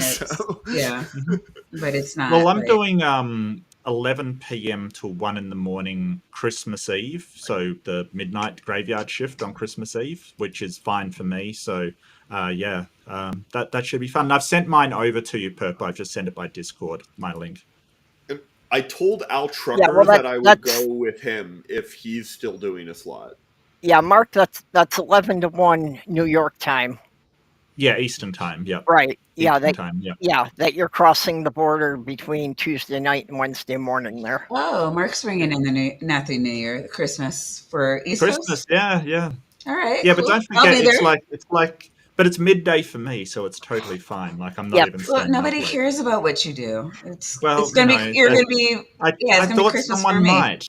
I thought someone might. So I I thought I'd bring it up. I did Yeah. that This specifically. is I why was he trying to shaves, people on so no one different knows he's continents to coming. get things that are in their normal time zones. No, that's cool. Okay. Oh boy. So, And then like, yeah, I got some UK people to do some of the early morning hours that, it's like, it's the middle of the yeah. morning for them, and it's too early for anyone in the US to be awake. Yeah. Lies. Um It's never too early to be It's awake. never too early. Oh, yes, As it long is. as you nope. See, the trick is that you just have to stay up Yeah. until it's Okay. late instead of early. Well, see, that's not too early. That's just being up late. I'm Tomato. Okay, one can stream same It's as the the same. other. It is the No, same no, thing. no. Mark, It is the same thing. Mark, do you have anything coming up this week? I got a very interesting conversation with a Christian presenting a new syllogism or arguments for the existence of God. Should be really interesting. That's Really? tomorrow night. Yeah, apparently so. Interesting. So it's a lot of it's based upon, I think. Do Yeah. you What have the syllogism? do I have the syllogism? No, not on me, not right now. I've seen a video somewhere, but I haven't sort of looked at it too hard. Why? Because I doubt it's a new syllogism that they're giving.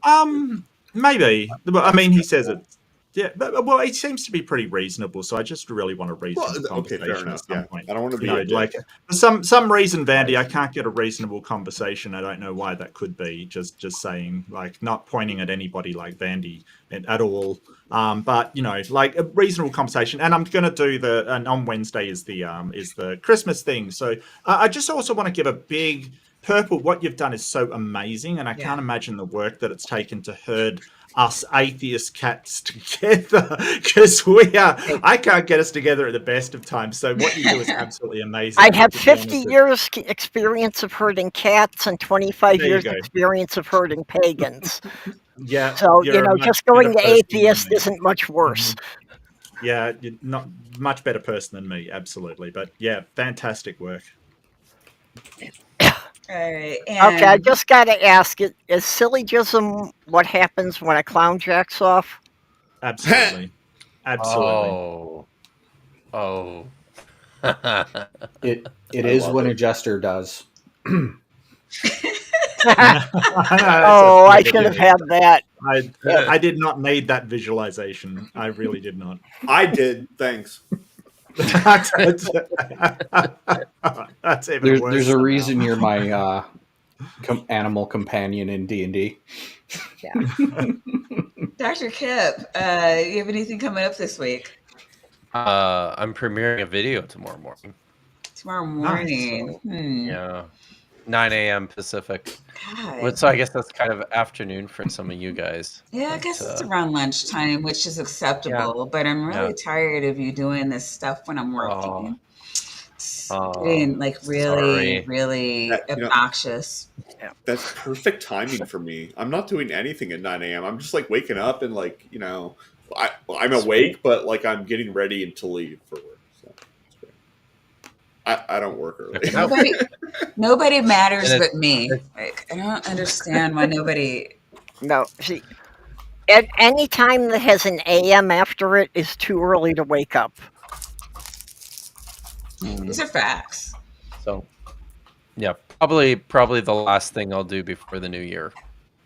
Okay. Oh wow. But it's gonna be awesome though. Yeah, I'm going. I'm gonna go visit family after Life Christmas. and Yeah. It gets in the way. I'm telling you. All right. Jestre, are you still not doing anything ever? The Lord of Shenaniganery shows up at random so far because he does not own his own home or have full freedom. All right. Well, let me think. I didn't plan a stream for next Sunday because I wasn't sure if Vandy was actually going to be in town or not. I'm But a bad friend. you really are. Vandy, are you going to be in town next Sunday? Yeah, I'm not traveling. Yeah. Okay. So we'll probably do a show. And Yay. I see how much it's like painting, people like native atheists. So I won't make you guys go 2 days out of the month without a show. Okay. If I could plug one more thing as far as people showing up at random. Uh-huh. If anybody is needing a panel guest or anyone on their show, Jenny Morgan is a professional panel guest. She doesn't have her own channel, but just contact her. She will show up on anybody's show on request. So anyone who needs a co-host or a panel guest through the Christmas marathon, just drop her a note. Oh yeah, we'll be doing an open stream. So Jenny, I think was in mine last year. She's always welcome to come back. All right, and Yehooligan has renewed his cult membership for 9 months. You can have a baby in that time. I could not. Oh, holy shit! What's going on here? You guys, we're trying to get out of here. AR has been a member for 11. God, it has been 11 months. It'll be 12 months this time next month. It's gonna be I don't know. It's just like nuts to me. AR, thank you. Welcome back to the fold. Whoops.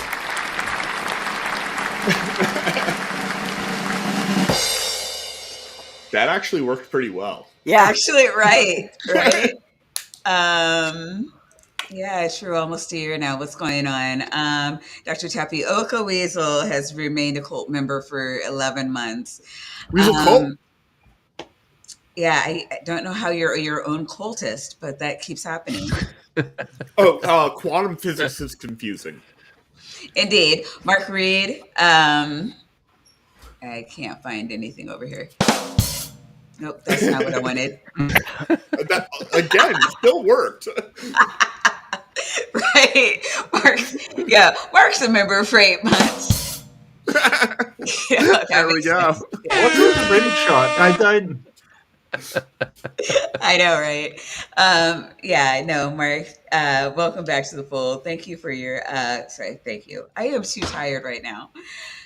Please, everybody, enjoy your tapioca weasels, your nitties, your vaginas. We are so getting out of here before anybody does anything else. I love all of you guys. And we will see you. What? I have one more thing to plug. God damn it. Okay, Yes. this is just a silly thing I want to get going. In memory of Sloth Girl, anytime you see a pun or a joke that makes you, like roll your eyes on the internet, please respond with a sloth emoji. I want this to catch on so that 10 years from now, when kids are responding to their parents with a sloth, the parents will have no idea and no one will know where it came from except for us. I love it. Let's do it. Let's Okay, do it. guys, we can make Perfect shenaniganery. that achieved. happen. Yep. It would be such a beautiful memento to Sloth Girl. Indeed. We end first year that we're ending without, our beloved Sloth Girl. Yeah. In This our is hearts the and first never holiday forgotten. without her, so it's, I want to commemorate her somehow. Absolutely. All right, everybody. See you Tuesday at 7 p.m. Eastern.